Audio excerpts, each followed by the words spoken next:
The Last Shelter. When widowed rancher Ethan Cole heard a child scream cutting through a Wyoming blizzard, he thought the mountains were playing tricks on his grief-shattered mind. But inside that abandoned barn, he found 6 starving children and a 7-year-old girl with his dead daughter's face, holding a rusted knife between them, ready to kill him if it meant protecting the others. That moment should have been his end. Instead, it became their beginning. Welcome to a story of survival, redemption, and the family forged in fire and snow. Stay until the end, hit that like button, and comment your city so I can see how far this story travels. The blizzard had been screaming across the Wyoming territories for 3 days straight when Ethan Cole decided he wasn't going to make it home. Not that it mattered much. Home was just 4 walls and silence now, a place where dust gathered on Clara's sewing basket and their daughter Meg's hairbrush still sat by the wash basin, strands of copper hair woven through the bristles like the last threads of a life he couldn't bear to touch. 2 winters had passed since the fever took them both within a week of each other, and Ethan had spent every day since then wondering why God saw fit to leave him breathing when everything worth living for had gone cold in the ground. The wind shrieked through the mountain pass, driving snow sideways with such force that Ethan couldn't see his horse's ears. Duke, his bay gelding, had his head down, ice crusting his whiskers, placing each hoof with the careful deliberation of an animal that knew one wrong step meant they'd both die up here. Ethan had ridden out 2 days ago to check his northern fence line. A fool's errand in November, Clara would have said, and she would have been right. The storm had caught him 6 miles from the ranch, and now he was riding blind through a white hell, trusting Duke's instincts more than his own frozen judgment. His face had gone numb an hour ago. His fingers inside his gloves felt like wooden pegs.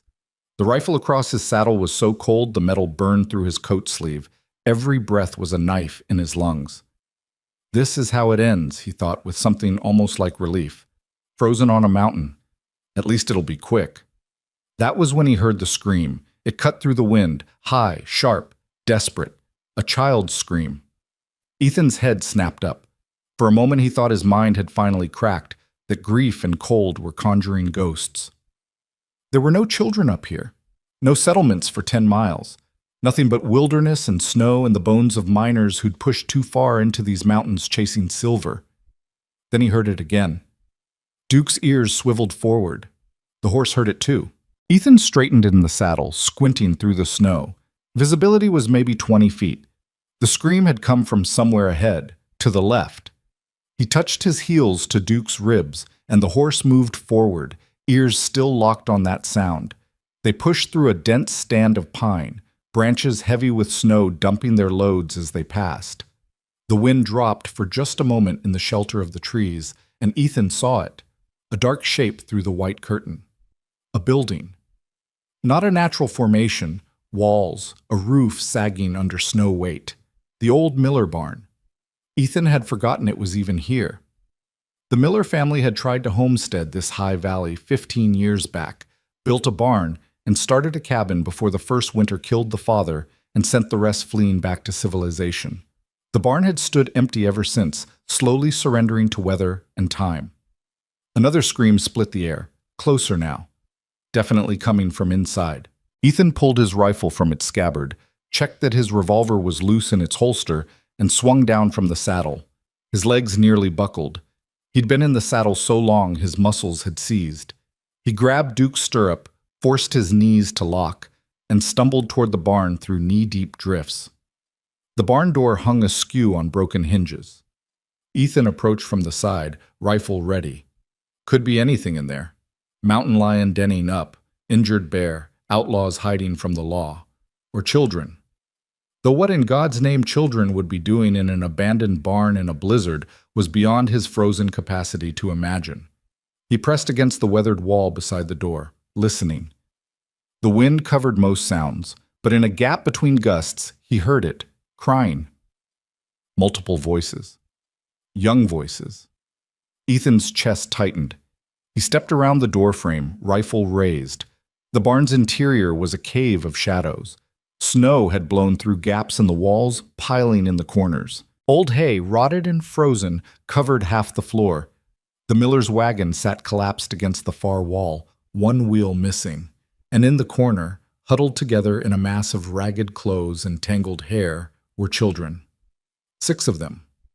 Maybe 7. It was hard to tell where one ended and another began. They were so thin Ethan could see the shape of bones through their clothes. Their faces were gray with cold and hunger, eyes huge and hollow. Standing in front of them, positioned between Ethan and the others, was a girl. She couldn't have been more than 7 years old. She wore a dress that might have once been blue, now so filthy and torn it was the color of old blood. Her feet were wrapped in rags. Her hair was a matted tangle of dark copper, hanging past her shoulders. And in her hand, held in a white-knuckled grip, was a knife. It was barely a knife, more rust than blade, the handle wrapped in dirty cloth. But the way she held it, the way her whole body was coiled like a spring, ready to fight, ready to kill if she had to. Ethan's breath stopped in his throat, because despite the grime, despite the hollow cheeks and the feral desperation in her eyes, he knew that face, the shape of her jaw, the set of her chin, the way her nose turned up just slightly at the end. Meg, his daughter's face, staring at him across the barrel of his rifle. The world tilted. For a moment, Ethan couldn't breathe, couldn't think. It wasn't possible. Meg was dead. He'd buried her himself, wrapped in Clara's wedding quilt, in the plot behind the house next to her mother. But this girl... Get back. Her voice was rough, rasping, barely more than a whisper. But it carried absolute conviction. Get back or I'll cut you. The knife shook in her hand, but she didn't lower it. Behind her, the other children pressed tighter together. One of them was crying, a thin, hopeless sound. Another was coughing, deep rattling coughs that spoke of pneumonia or worse. Ethan slowly lowered his rifle. His hands were shaking, and not from the cold. I'm not here to hurt you, he said. His voice came out hoarse, roughened by cold and shock. That's what they all say. The girl shifted her weight, adjusting her grip on the knife. Before they hurt us anyway. Who hurt you? Don't matter. Her eyes flicked to the door behind him, then back. You alone? Yes? You lying? No. She studied him for a long moment. Her eyes were gray, not like Meg's, which had been brown like Clara's. But everything else, the shape of her face, the stubborn set of her mouth, the way she stood like she'd fight the world itself if it meant protecting what was hers. You need help, Ethan said quietly. All of you. You're freezing. That one's sick. He nodded toward the child who was coughing. You stay out here. You'll all die before morning. We've been dying since we was born, the girl said. Ain't killed us yet. This cold will. Ethan took a slow breath. I have a ranch, 6 miles from here, warm house, food, beds. And what you want for that? The girl's voice was flat, knowing, too knowing for a child her age. We ain't got nothing to trade. The question hit Ethan like a fist to the gut. What kind of life had this child lived that her first assumption was that help came with a price? I don't want anything, he said, just to get you somewhere safe. Safe? She said the word like it was a foreign language. Ain't no such thing. Behind her, one of the smaller children whimpered. The girl's expression didn't change, but Ethan saw her jaw tighten. He slowly set his rifle against the wall and raised his hands. Look, I'm putting down my weapon. I'm going to reach for my coat, slow, and I'm going to take it off. You can have it, for the little ones. Why? Suspicion edged every word. Because they're cold, Ethan said simply. And I've got another coat on my horse. That was a lie. He had a bedroll, but not another coat. But he'd wrapped fence wire in his shirt sleeves in worse weather than this. He could make it 6 miles. He moved slowly, unbuttoning his heavy sheepskin coat, shrugging it off. The cold bit immediately through his wool shirt and vest, but he ignored it. He held out the coat. Take it, please. The girl stared at him. Behind her, the children had gone silent, watching. The only sound was the wind screaming through the gaps in the walls and that terrible, wet coughing. Finally, she spoke. Toss it here. Don't come closer. Ethan tossed the coat. It landed a few feet in front of her. She darted forward, snatched it up, retreated, all without ever taking her eyes off him or lowering the knife. She handed the coat behind her without looking. Wrap the little ones. Maddie first. She's coldest. Small hands grabbed the coat. Ethan heard rustling, whispers. The girl stood her ground, still watching him. "What's your name?" Ethan asked. She hesitated. Then, "Lena." "I'm Ethan." He paused. "Lena, how long have you been out here?" 4 days, maybe 5. Her voice was matter-of-fact. "Lost count." "You walked? In this weather?" "Had to." She shifted her weight, and for the first time Ethan saw pain flicker across her face. She was favoring her left foot. Frostbite, probably. Maybe worse. "Where did you come from?" "North, the Bannock Mine." Ethan knew that name. Bannock Silver Mine, up in the mountains near the Montana border. Rough operation. Rougher men. He'd heard stories about the mine owner, a man named Dalton Cree, but had always figured they were exaggerations. Hard men in hard places tended to acquire hard reputations whether they'd earned them or not. But looking at these children— "You worked at the mine?" he asked carefully. Lena's laugh was bitter and old beyond her years. "Worked? That's a nice word for it. Where are your parents?" Her expression went flat. "Dead, most of them. Sold, some of them. Left behind, the rest." "Sold?" "That's what happens when you can't pay your debts." Lena's voice was cold. "Or when you got something men with money want. You get sold. Contract labor, they call it. Looks legal on paper." Ethan felt something dark and furious coiling in his chest.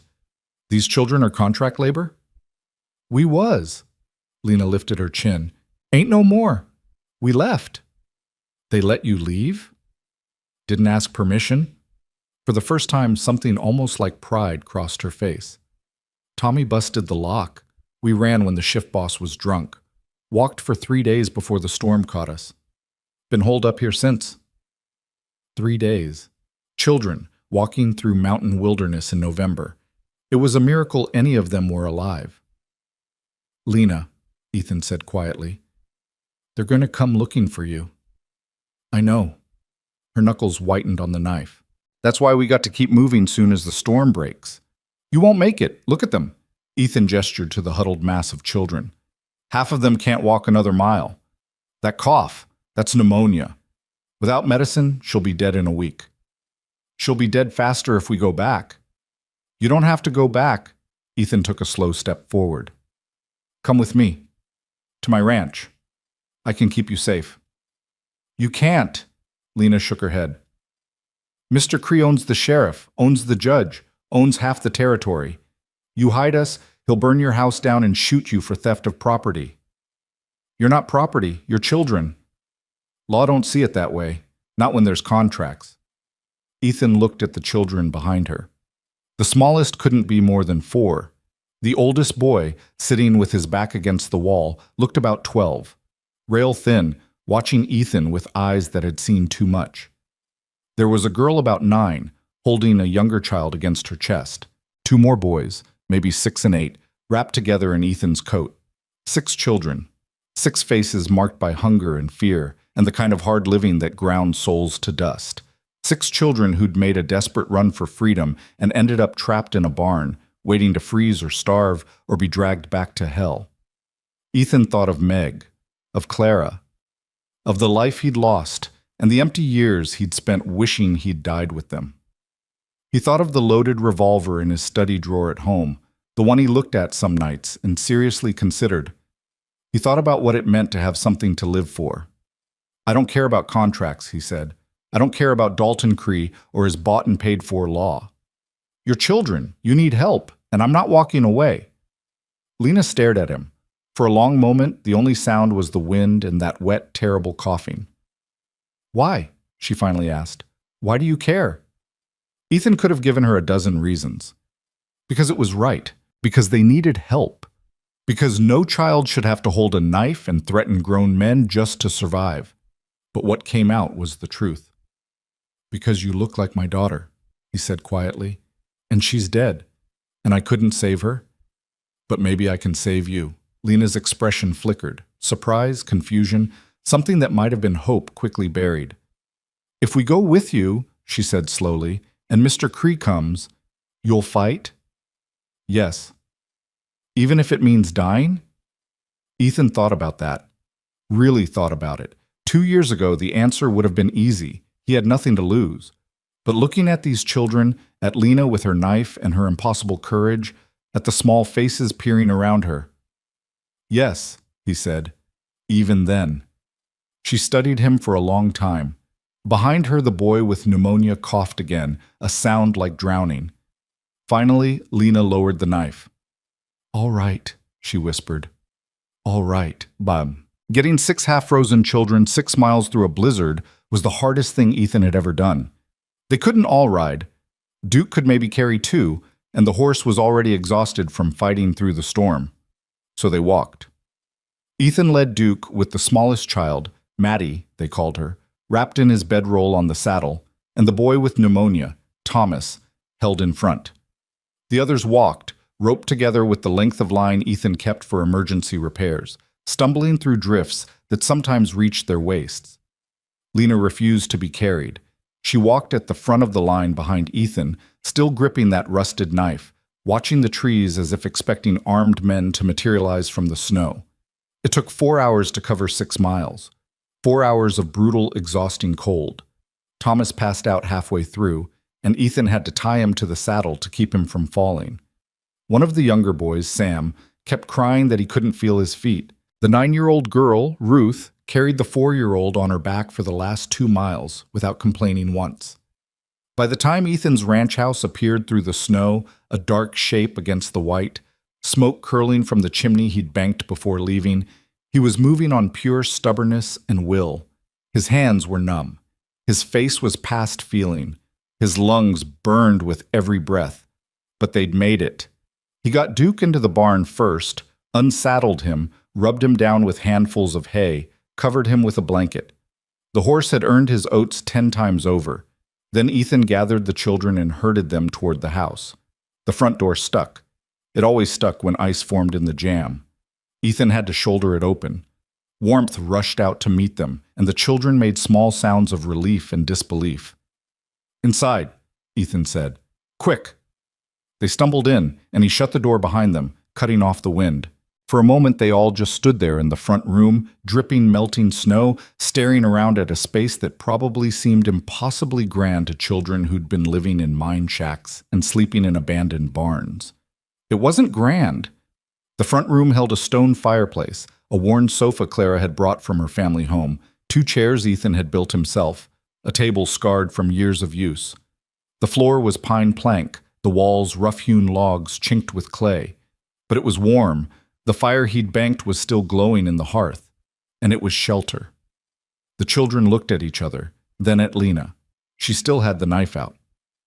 It's all right, Ethan said quietly. You're safe here. Nowhere's safe, Lena said automatically, but her voice shook. For tonight, Ethan amended. Tonight you're safe. Tomorrow we'll figure out the rest.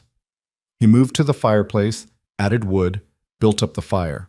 Warmth began to fill the room. Then he went to the kitchen, Clara's kitchen, where her pot still hung on their hooks and her recipe book sat on the shelf gathering dust, and started water heating. You're all half frozen, he called back. We need to warm you up slow or it'll hurt worse. Lena, can you help them get those wet clothes off? There are blankets in the chest by the sofa. When he came back with warm water and clean rags, the children were wrapped in every blanket his house possessed, huddled by the fire. Lena had finally put down the knife.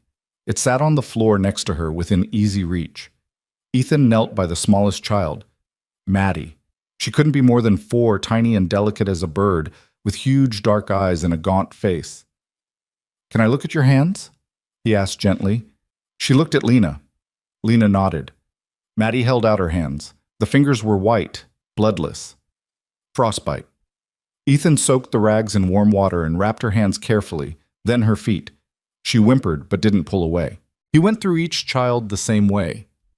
Sam, maybe 6, with feet so frozen Ethan worried he might lose toes. Ruth, the 9-year-old who'd carried Maddie, stoic and silent as Ethan wrapped her blistered hands. Jack and Danny, brothers about 7 and 8, pressed together like they were afraid someone would separate them. And Thomas, the 12-year-old boy who'd led the escape. He was burning with fever, his breathing labored and wet. When Ethan peeled back his shirt, He found bruises covering his ribs, old ones, faded to yellow and green, and fresh ones, still purple-black. "What happened?" Ethan asked quietly. Thomas's eyes flickered to Lena. She answered for him. "Shift boss didn't like that Tommy worked slow," she said flatly.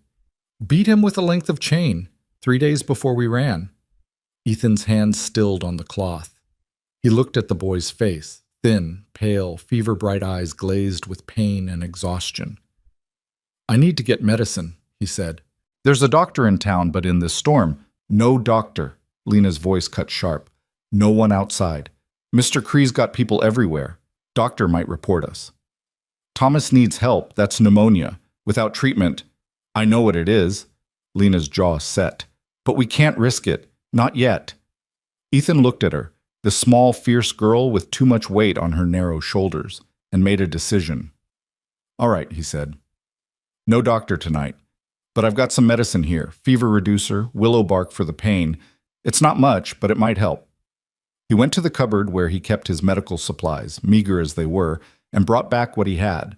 He got Thomas to swallow some fever medicine, then made the boy as comfortable as possible on the sofa with every spare pillow in the house. Then he went to the kitchen and started making food. Soup. That's what they needed. Something warm and easy to digest. He found potatoes, carrots, an onion that wasn't too sprouted, salt pork from the cold cellar. He put it all in the big pot Claire used to use for Sunday dinners and set it to simmer. When he came back to the front room, the children were exactly where he'd left them, watching him with wary, exhausted eyes. "Food will be ready soon," he said. "While we're waiting, we should get you all properly warm. There are beds upstairs. When's the last time any of you slept in a bed?" Silence. The children looked at each other. "Never," Ruth finally said. "Never slept in a bed." Ethan felt something crack in his chest. "Well," he said roughly, "that changes tonight." He hadn't been upstairs since Clara and Meg died. The upper floor held 2 bedrooms, the one he'd shared with Clara, and Meg's room, smaller, painted yellow, with the quilt Clara had made spread over the narrow bed. He made himself climb those stairs, made himself open Meg's door. The room was exactly as she'd left it. Her rag doll on the pillow, her small shoes by the bed, the curtains with the flower pattern Clara had sewn. Ethan stood in the doorway, gripping the frame, breathing through the pain. Then he went to the linen cupboard and pulled out every blanket and quilt he owned. He carried them downstairs. "The beds are ready," he said. "Once you've eaten, you can sleep. Real sleep. In a warm house." Lena was watching him with an expression he couldn't quite read. "You live here alone?" she asked. "Yes." "Where's your family?" "Dead. 2 years ago. Fever." "Your daughter?" "Meg. She was 7. Ethan met Lena's eyes. "You look like her. Same face, different eyes, but—" "Same face." Lena absorbed this. "That why you helped us? Reminded you of her?" "Maybe," Ethan admitted. "Does it matter?" "No?" Lena looked down at her hands, raw and red from cold. "Guess it don't matter why, just matters that you did." The soup was ready. Ethan ladled it into bowls. Clara's bowls, the blue ones she'd been so proud of, and handed them out. The children fell on the food like starving wolves, burning their mouths in their desperation. "Slow," Ethan warned. "Too fast and you'll be sick." They tried to slow down. Mostly failed. Ethan didn't blame them. God only knew when they'd last had a real meal. When the bowls were empty, he showed them upstairs. Put Maddie and Ruth in Meg's room. The thought of strange children in his daughter's bed should have hurt worse, but somehow it didn't. Put the boys in the spare room, on the floor, on pallets he made from blankets. Thomas stayed on the sofa, too sick to move, and Ethan wanted him close so he could check on him through the night. Lena stood in the front room, looking lost. "You can have my room," Ethan said. "I'll sleep down here with Thomas." "I'll stay with him," Lena said immediately. "I'm the oldest. I should watch him." "You need sleep too." "I ain't sleeping in a stranger's bed." Ethan understood. Trust didn't come easy when the world had spent your whole life teaching you that trust got you hurt. "All right," he said, "but take the armchair at least. And a blanket." He got her settled, banked the fire, checked Thomas's fever, still high, but not worse. Then he sat in the other chair, wrapped in his own blanket, and watched the children sleep. Outside, the blizzard continued to scream. Snow piled against the windows, the wind shook the walls. But inside there was warmth, and food, and safety, however temporary. Lena hadn't fallen asleep. She sat curled in the armchair, watching Ethan across the firelight. "You really gonna fight for us?" she asked quietly. "When Mr. Cree comes?" "Yes." "You'll die. He's got 10 men at least, maybe more." "Maybe," Ethan agreed. "But I meant what I said. I'm not letting him take you back." "Why?" Her voice was small, lost. "We ain't nothing to you. Just kids. Not even your kids." Ethan looked at her, this child who'd walked through a blizzard and held a knife on a grown man and carried the weight of 5 other children's survival on shoulders that should have only known dolls and games. "You're somebody to you," he said. "That's enough." Lena's eyes filled with tears. She blinked them back fiercely. "I ain't cried in 2 years," she said. "Ain't gonna start now." "It's all right if you do. It ain't all right. Crying don't help nothing." But her voice shook. "Crying's what weak people do, and I can't be weak, not when they need me." "Being strong doesn't mean never crying," Ethan said gently. "It means carrying on even when you want to. You're the strongest person I've ever met, Lena, and it's all right to be tired." A single tear escaped, sliding down her dirty cheek. She scrubbed it away angrily. "I'm so tired," she whispered. "I'm so tired I can't hardly stand, but I can't stop. If I stop, something bad happens. Someone gets hurt, someone dies, so I can't stop." "You can tonight." Ethan leaned forward. "Tonight I'm awake. I'm watching. Nothing's going to happen to them. You can rest." "You promise?" "I promise." Lena looked at him for a long moment. Then, slowly, she closed her eyes. Within minutes, she was asleep. Ethan sat in the firelight, listening to the storm and the sound of breathing. 7 breaths, 7 lives, 7 souls who'd survived the impossible and ended up in his empty house by chance or fate or blind luck. He thought about Dalton Cree, about bought judges and contract labor and children beaten with chains. He thought about Clara and Meg, about the life he'd lost and the 2 years he'd spent waiting to die. And he thought about the loaded revolver in his study drawer and how he wouldn't be needing it anymore, because he had something to live for now. 6 somethings. 7, counting himself. A family forged in snow and desperation. Outside, the blizzard raged. But inside, Ethan Cole sat guard over sleeping children, and for the first time in 2 years, he felt something other than grief. He felt purpose. The storm broke on the 4th day. Ethan woke to silence, the kind of absolute quiet that only comes after days of howling wind. Pale morning light filtered through the frost-etched windows, turning the front room into something crystalline and strange. He'd fallen asleep in the chair sometime near dawn, his rifle across his lap, and now his neck ached and his back protested as he straightened. Thomas still slept on the sofa, his breathing easier than it had been. The fever had broken during the night. Ethan had woken every few hours to check, to give him water, to wipe his face with cool cloths. The boy's color was better now, less gray, though he was still desperately thin. Lena's chair was empty. Ethan's heart kicked hard. He was on his feet before he'd fully processed the fear, scanning the room. The knife was gone from where she'd left it by the hearth. His coat, hanging by the door, was missing too. She'd run. Taken the others and fled while he slept, back out into the cold because trust was a luxury children like her couldn't afford. Then he heard voices from the kitchen. He moved quietly to the doorway and stopped, hand on the frame, taking in the scene. All 6 children were crowded into Clara's kitchen. Lena stood at the stove. She'd dragged a chair over to reach, stirring something in a pot. Ruth was slicing bread, the knife enormous in her small hands, but her movements careful and precise. Maddie sat on the counter, bare feet swinging, watching everything with wide eyes. The boys were setting the table, laying out plates and forks with the intense concentration of children performing an unfamiliar ritual. They were making breakfast. "More salt?" Lena said, tasting whatever was in the pot. "Ruth, pass it." "We're almost out of bread," Ruth reported. "There's cornmeal in the cupboard. We can make Johnny cakes." Don't know how. I'll teach you. Tommy taught me last winter when Lena's voice caught. She recovered quickly. When we had cornmeal, Ethan watched them work together with the efficiency of a unit that had learned to survive by depending on each other. No wasted movement, no arguing. Each child knew their role. Sam noticed him first. Mr. Ethan's awake. All activity stopped. 6 faces turned toward him, wary and watchful. Ethan raised his hands slowly, showing he meant no threat. Morning. We're making breakfast, Lena said, defensive. Figured we should earn our keep. Found oats and milk in the cold cellar. Making porridge. You don't have to earn anything, Ethan said quietly, but I appreciate it. Some of the tension left Lena's shoulders. She turned back to the stove.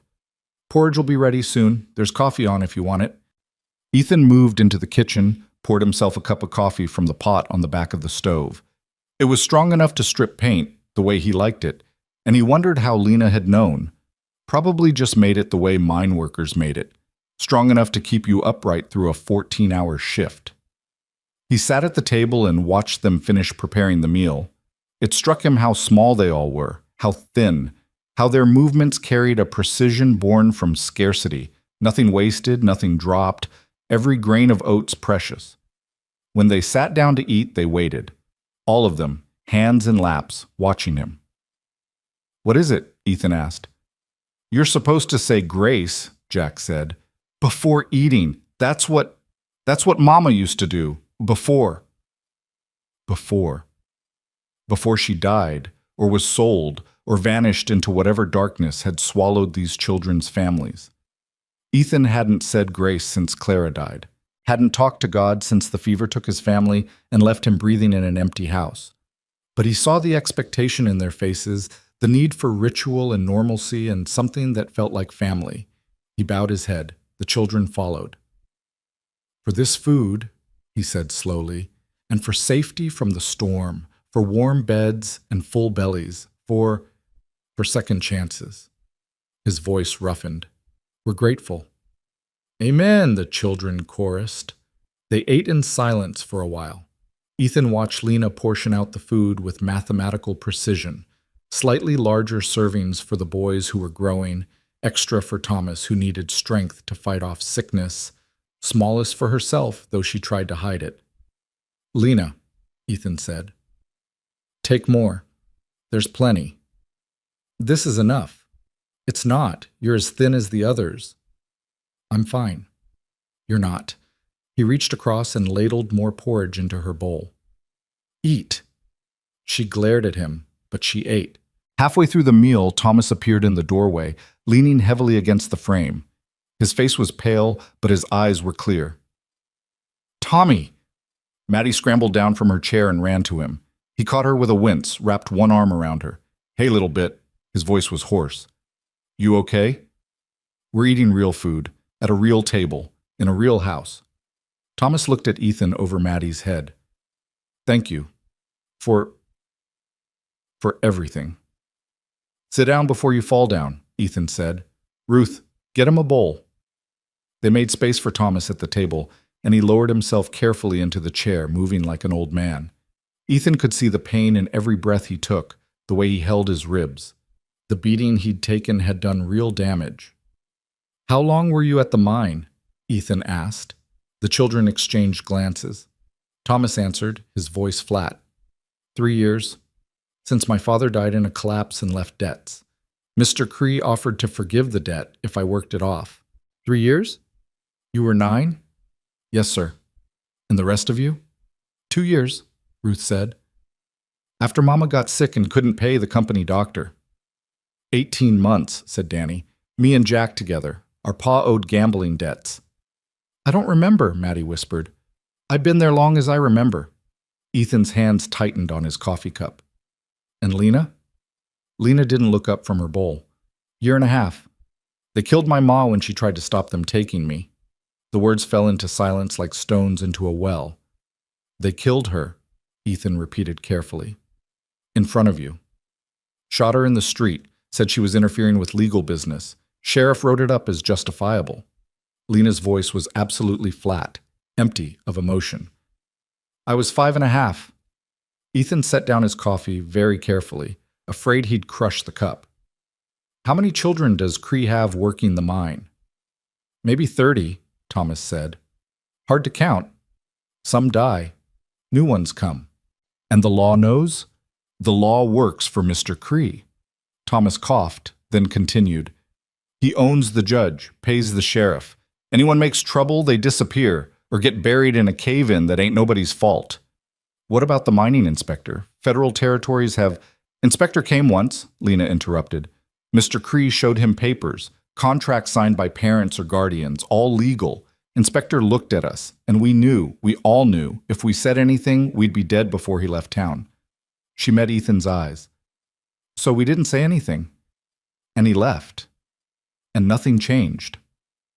Ethan thought about the system that allowed this, contracts that sold children, officials who looked the other way, laws that protected property more than people. How did you get away? He asked. Tommy planned it, Lena said, for months, watching the guards, counting shifts, waiting for the right time. Thomas nodded. Shift boss drinks heavy on Saturday nights. Gets mean first, then passes out. Last Saturday, he passed out early. I got the key from his belt, opened the barracks. He looked down at his hands. There were 42 children. I told them all. Anyone who wanted to run, we were leaving. Most were too scared. Some were too sick. Some didn't believe we'd make it, Ruth finished quietly. Said we'd just die in the mountains. But we came anyway, Jack said. 6 of us. We came. And Charlie? Maddie whispered. Silence fell again, heavier this time. Who's Charlie? Ethan asked gently. My brother, Sam said, his voice breaking. He was 8. He was with us when we ran. But on the second day, he fell. Broke his leg. We couldn't— His breath hitched. We couldn't carry him.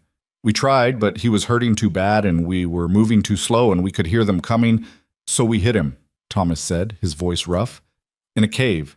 Gave him all our food and water. Told him we'd come back for him once we found help.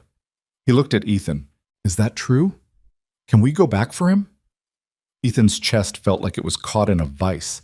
A child, 8 years old, alone in the mountains with a broken leg. Even if Cree's men hadn't found him, even if he'd survived the blizzard. We'll try, he said, because he couldn't tell them the truth. Once the snow clears enough to travel, we'll try. Sam started crying, silent tears streaming down his face. Danny put an arm around his brother's shoulders. Lena's jaw was set so tight Ethan could see the muscle jumping. We shouldn't have left him. You didn't have a choice, Ethan said firmly. You were keeping the rest alive. That's what you had to do. Don't make it right. No, but it makes it survival, and that's not something to be ashamed of. Lena looked at him with old eyes. You ever had to choose who lives and who dies, Mr. Ethan? You ever had to leave someone behind? Ethan thought of Clara and Meg, of watching them burn with fever, of choosing which one to sit with in those final hours because he couldn't be in 2 places at once, of choosing Meg because she was a child, and then hearing Clara call for him from the other room in a voice he'd hear in nightmares for the rest of his life. Yes, he said quietly. I have. Lena studied his face. Whatever she saw there seemed to satisfy her because she nodded once and went back to her porridge. They finished breakfast in heavy silence. Afterward, Ethan sent the children to wash up while he cleared the table. Lena stayed behind, helping him carry dishes to the sink. We need to leave soon, she said quietly, before Mr. Cree figures out where we are. In this snow, the drifts are 6 feet high in places. Better than waiting for him to come kill you and take us back. Ethan turned to face her. I told you, I'm not letting him take you. You can't stop him. You're one man. Then I'll get help. From who? Everyone in town works for him or owes him or is too scared to cross him. Lena shook her head. You're a good man, Mr. Ethan, but good men die just as easy as bad ones. Maybe. Ethan crossed to the window, looked out at the world buried in white. But I didn't survive 2 years of wanting to die just to give up now. Lena came to stand beside him. Together they looked out at the wilderness, beautiful and deadly in the morning sun. Your daughter, Lena said after a moment. Meg, she was lucky to have a pa who loved her. I was the lucky one. You miss her. Every day. We ain't trying to replace her. We can't be your family. We're just kids you helped in a storm. Ethan looked down at this fierce, damaged child who'd survived things that would have broken most adults. Maybe, he said. Or maybe family isn't just blood. Maybe it's who you choose to fight for. Before Lena could respond, Thomas appeared in the doorway. Someone's coming. Every muscle in Ethan's body went tight. Where? Road. East side. Saw them from the upstairs window. 2 riders. Ethan moved fast, grabbing his rifle from where it leaned against the wall. How far? Mile. Maybe less. Lena, get the children upstairs, the back bedroom. Keep them quiet. What are you going to do? See who it is. If it's Cree's men, it is. Has to be. Nobody else rides out in this weather. Ethan checked his rifle, then his revolver. Then I'll handle it. Go. Lena didn't move. I ain't hiding. Yes, you are. Those children need you. If something happens to me, you get them out the back, through the woods. Follow the creek bed south. It'll take you to the Larson Ranch. Tell them what happened. They're good people. They'll help. Mr. Ethan, go. He said it hard enough that she flinched. Then, more gently, please, let me do this. For a moment, he thought she'd argue. Then she ran, gathering the other children, herding them upstairs. Ethan heard floorboards creak overhead, heard the back bedroom door close. He positioned himself at the front window where he had a clear view of the road and a clean shot if he needed one. The riders were closer now. He could make out details. 2 men on horseback pushing through the deep snow. They were bundled against the cold, but Ethan could see guns on their hips. They reached the front yard and stopped. One of them dismounted, leaving his horse ground-tied. He was big, thick through the chest and shoulders, with a beard crusted with ice. He walked like a man who was used to people getting out of his way. Ethan stepped out onto the porch, rifle held casual but ready. That's far enough. The man stopped at the bottom of the porch steps. Up close, Ethan could see the coldness in his eyes, the cruelty in the set of his mouth. You Ethan Cole? The man asked. I am. And you're trespassing. Name's Wade. I work for Mr. Dalton Cree. We're looking for some missing property. Don't have any property here but my own. Wade smiled. It didn't reach his eyes. 6 children ran from the Bannock mine 5 days ago. Tracked them this direction before the storm hit. Only shelter for 10 miles is this ranch. So I'll ask you straight. You seen them? Ethan kept his face neutral. Lot of storms blow through. Lot of things get lost in them. That's not an answer. It's the only one you're getting. Now get off my land. Wade's smile vanished. Mr. Cree's offering a reward. $100 for information. $200 for return of the property. They're not property. They're children. They're contract labor, legally bound. You interfere with that, you're breaking the law. Funny thing about the law, Ethan said quietly. Sometimes it's legal and still wrong. Now I'll ask you once more, politely. Get off my land. Wade's hand drifted toward his gun. The man still mounted, younger, nervous-looking, shifted in his saddle. You're making a mistake, Wade said. Mr. Cree doesn't forget people who cross him. I'll take my chances. You're one man. Mr. Cree's got 20. Then he'll need all 20. Ethan raised the rifle slightly, just enough to make his point clear. Because I'm not moving, and you are. For a long moment, they stared at each other. Ethan could feel the weight of 6 lives pressing down on him. 6 children huddled in a bedroom upstairs, trusting him to keep them safe. Wade spat in the snow. You'll regret this. Probably, but I'll regret a lot of things less than I'd regret giving you those kids. Wade remounted. Before he turned his horse, he looked back at Ethan. Storm's over. Roads will be clear in a day or 2. Mr. Cree will come himself, and when he does, ain't nobody going to stop what happens to you. Let him come. Wade and his companion rode out, their horses plunging through the drifts. Ethan stood on the porch until they were out of sight, until the cold had seeped through his shirt and vest, and he couldn't feel his hands anymore. Then he went inside and found 6 children at the top of the stairs, Lena in front with her knife, all of them ready to fight, or run. They're gone, Ethan said. For now, Lena said, but they'll be back. I know. You really gonna fight Mr. Cree? Even after what Wade said? Ethan looked at their faces, scared, hopeful, trying so hard to be brave. He thought about walking away, about sending them on to the Larsons, about saving his own skin. The thought lasted maybe half a second. Yes, he said, I'm really gonna fight. Thomas came down the stairs slowly, still moving like his ribs hurt. Then we fight with you. No, you're children. We're survivors. Thomas's voice was hard. We got out of the mine. We walked through a blizzard. We ain't helpless. I didn't say you were, but this is my fight. It's our fight, Lena said.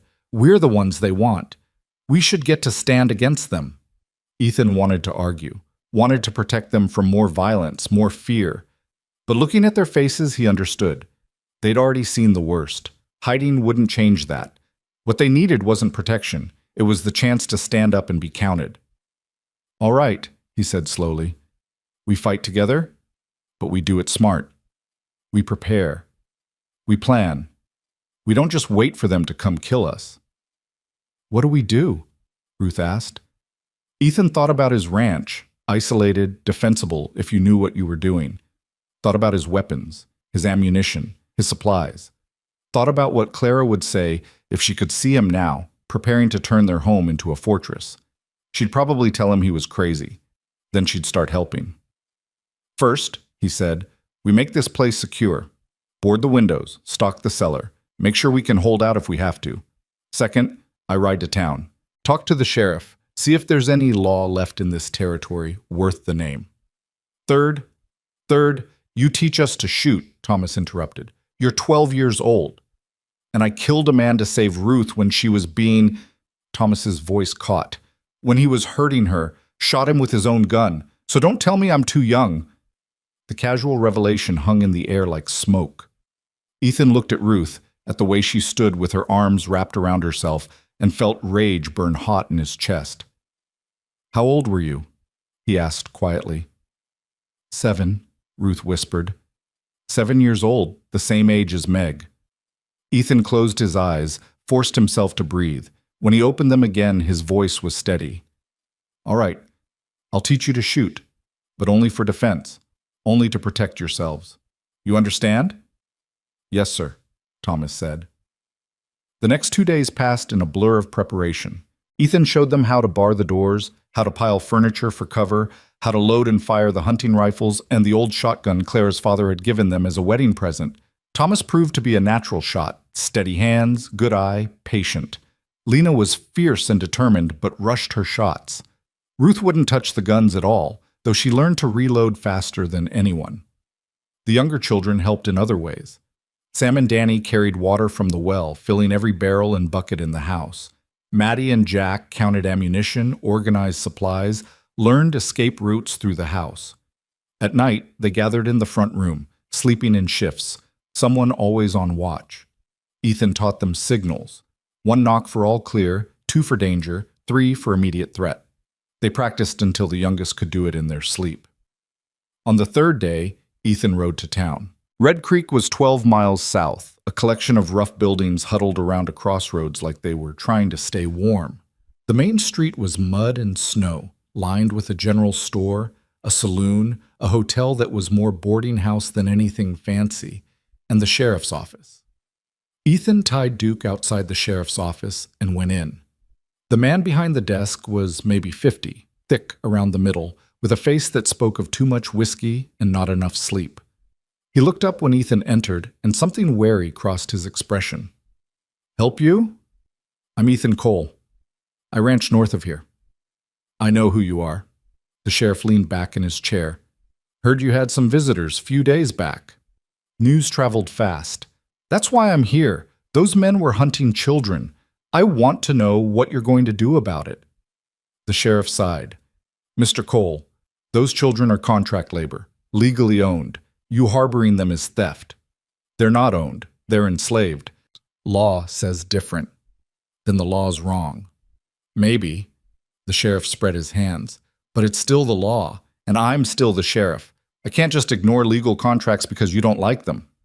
Those children were beaten, starved, worked like animals. One of them is 8 years old. And I'm sorry for that, truly. But my hands are tied. Mr. Cree has papers. Judge Wilson signed off on every contract personal. Judge Wilson works for Cree.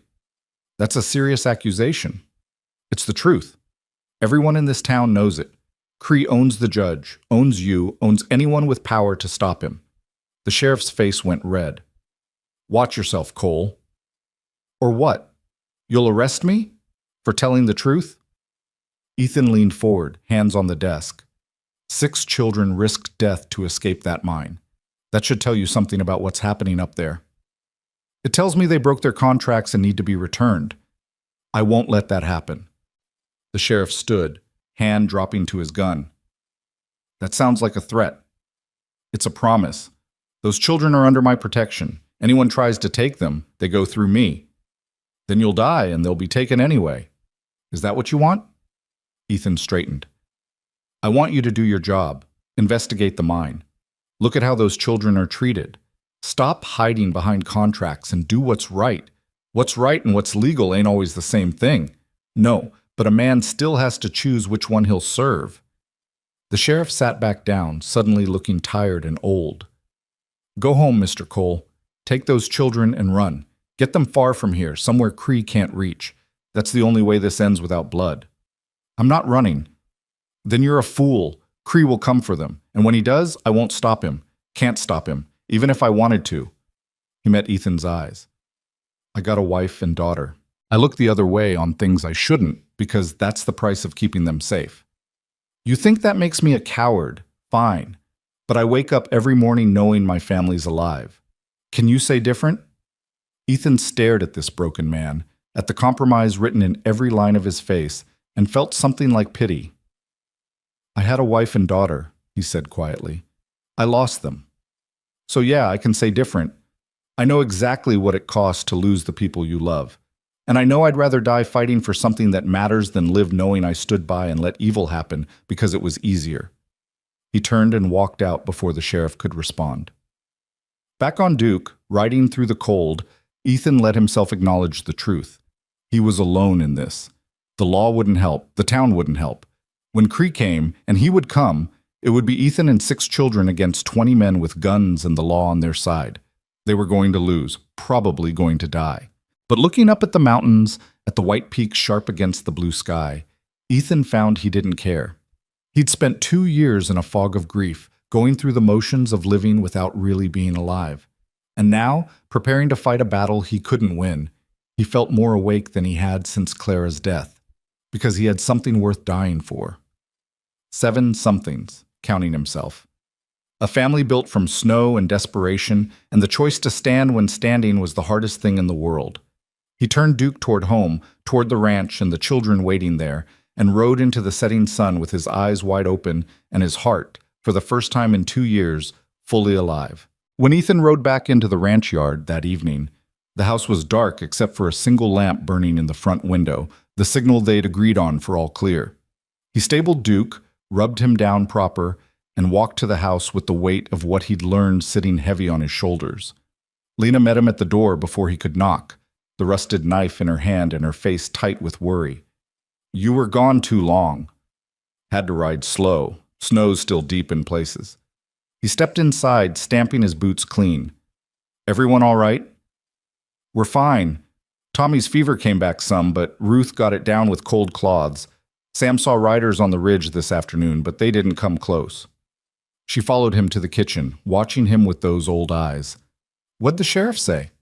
Ethan hung his coat on the peg by the door and moved to the stove where coffee sat warming. He poured himself a cup, buying time, trying to find words that wouldn't sound like the death sentence they were. He said the law's on Cree's side. Said the contracts are legal and I'm committing theft by keeping you here. He turned to face her. He told me to run. Take you all and get as far from here as possible. But you ain't going to do that. No. Why not? Thomas had appeared in the doorway. The other children clustered behind him. Makes sense. We could go to California or Oregon, somewhere Mr. Cree can't find us. He'd find you, Ethan said flatly. Man like that doesn't let his property walk away. He'd send bounty hunters, track you across the whole country if he had to. And I can't protect you on the road. Too exposed, too vulnerable. He set down his cup. Here, we have a chance. Small one, but a chance. We know the land. We can fortify. We can make them pay for every inch. You mean fight, Ruth said quietly. Yes. And die, Lena added. Ethan looked at each of their faces, scared but not surprised, like they'd known all along how this would end. Maybe, probably, but at least you'll die free. And if we're lucky, if we're smart, maybe some of you will make it out. Some of us. Thomas's voice was bitter. You mean the little ones. You'll make sure they escape while we hold Cree off. If it comes to that, yes. That ain't fair. No, but life isn't fair. You already know that better than most. The silence stretched. Then Maddie pushed past the older children and walked straight to Ethan. She was so small, barely came up to his belt. She looked up at him with those huge dark eyes. Will it hurt? She asked. Dying? The question punched the air from Ethan's lungs. He knelt down so he was eye level with her, this tiny child who'd seen too much already. I don't know, sweetheart. Maybe. But I promise you this. I won't let them take you back to that mine. Whatever happens, you won't go back there. My mama said dying don't hurt if you ain't scared. Maddie's voice was matter of fact. She said, you just go to sleep, and when you wake up, everything's better. Your mama was right. Do you believe that? About waking up better? Ethan thought about Clara and Meg, about whether they were somewhere better now or just gone into darkness. He didn't know, didn't think anyone really did, but looking at Maddie's face, he knew what answer she needed. Yes, he said, I believe it. She nodded, satisfied, and went back to stand with the others. Lena was watching him with an unreadable expression. You're a good liar, Mr. Ethan. I'm a bad liar, but sometimes lies are kinder than truth. Truth is we're all going to die here. Maybe, but we're not dead yet, and while we're alive, we fight. He stood, addressing all of them. I need to know, are you with me all the way? Because if you want to run, if you want to try for the Larson Ranch, or head for the territories, I'll understand. I'll help you go, but if you stay, it's together. No one gets left behind. No one fights alone. They looked at each other, those children who'd survived mine shafts and beatings and a winter blizzard. Some silent communication passed between them. We stay, Thomas said. The others nodded. Even you? Ethan asked Maddie. Even me. Then we've got work to do. Come on. He led them to the cellar, down the narrow stairs into the cool darkness that smelled of earth and stored vegetables. In the back corner, covered with old canvas, was a trunk Ethan hadn't opened in 2 years. He pulled off the canvas and knelt by the trunk. The lock was rusted, but it still opened to his key. Inside, wrapped in oilcloth, were things he'd hoped never to use again. What is all this? Thomas asked, peering over his shoulder. My war. Ethan pulled out a gun belt, checked the revolver, a Colt Army, well-maintained despite the years. I was a Union soldier, sharpshooter, served under Colonel Morrison's command, fought through Tennessee and Georgia. He unwrapped another bundle, a rifle custom-built with a scope. After the war, I came west to forget, met Clara, built this ranch, tried to be a different man. You killed people, Lena said. Not a question. Yes, more than I can count, more than I want to remember. And you gonna kill again. For us. Ethan met her eyes. I'm gonna defend us. All of us. If that means killing, then yes. He pulled out the rest of the trunk's contents. Ammunition, powder, cleaning supplies. A knife with a blade that had seen hard use. The tools of a man who'd learned killing as a trade. Can you teach us? Thomas asked. Really teach us? Not just shooting, but everything. How to fight. How to survive. You already know how to survive. We know how to run and hide. That ain't the same as fighting back. Ethan looked at this 12-year-old boy with bruises still fading on his ribs and something hard and determined in his eyes. Looked at Lena with her rusted knife and her refusal to be a victim. looked at all of them and saw not children, but soldiers in a war they'd been drafted into by circumstance and cruelty. "All right," he said, "I'll teach you everything I know. But you do exactly what I say, when I say it. No arguments, no hesitation. In a fight, hesitation kills. Understood?" "Yes, sir," they chorused. "Good. Then let's start." The next week passed in a strange rhythm of domestic routine and combat preparation. Mornings were for chores, feeding animals, hauling water, cooking, cleaning. Ethan made sure they ate well, building up strength they'd need. Afternoons were for training. He started with the basics. How to hold a rifle without the weight throwing off your balance. How to sight down the barrel, adjust for distance and wind. How to control your breathing so the shot went where you aimed instead of where fear sent it. Thomas took to it natural as breathing. His hands were steady, his patience endless. By the third day, he could hit a tin can at 50 yards 3 times out of 5. Lena struggled more. She rushed, pulled the trigger instead of squeezing, let anger make her sloppy. But she was determined, and determination counted for something. Ethan worked with her on controlling her breath, on finding calm in the chaos. Ruth refused to shoot, but learned everything else. How to load, how to clean, how to carry ammunition and powder, how to bandage wounds and set broken bones and keep someone alive when death was breathing down their neck. The younger children learned to run messages, to hide in spaces adults wouldn't think to look, to move quiet through the house and barn.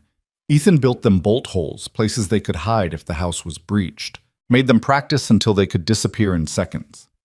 In the evenings, after the little ones were in bed, Ethan sat with Thomas and Lena and taught them the harder lessons. Where to shoot a man to stop him fast, how to use darkness and terrain as weapons, how to make someone think you were somewhere you weren't. "War ain't like the stories," he told them one night, cleaning his rifle by lamplight. "It ain't noble or glorious. It's ugly and it's dirty, and it's about doing whatever it takes to make sure you're the one still standing when it's over." "Is that what you did?" Lena asked. "Whatever it took?" "Yes." "You regret it?" Ethan was quiet for a long time. Outside, wind rattled the shutters. Upstairs, one of the children was crying softly in their sleep. "I regret that it was necessary," he said finally. "I regret that the world's built in a way that makes good men do terrible things. But the things I did to survive, to protect the men in my unit, to end the war so we could all go home? No, I don't regret those." "Even the killing?" "Even that. Because the alternative was letting evil win, and I've seen what happens when good people stand aside and let evil have its way." He looked at them. "That's why I'm teaching you this. Not so you'll become killers, but so you'll survive. So when Cree comes, you'll have a fighting chance." "When do you think he'll come?" Thomas asked. "Soon. Week, maybe less. He'll want to make an example. Can't have his property escaping without consequence. Might give the others ideas." "The others," Lena repeated softly. "The ones still at the mine." "Yes. We should go back for them. After. If we survive." "One fight at a time," Ethan said.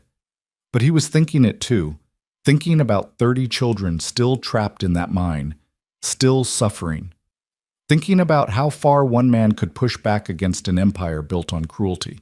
That night, lying awake in his chair while the children slept upstairs, Ethan let himself remember the war. Not the big battles, the famous fights, but the small moments, the men he'd served with, the choices he'd made, the line between soldier and murderer, and whether he'd crossed it. He'd killed his first man at 19. A Confederate soldier, barely older than Ethan, who'd had the bad luck to be standing guard when Ethan's unit came through. Ethan had put a bullet through his heart from 200 yards, watched him fall, and felt nothing but relief that the man hadn't raised an alarm. It was only later, seeing the photograph in the dead soldier's pocket, a young woman, a baby, that Ethan had understood what he'd done. Not killed an enemy, killed a man, a husband, a father.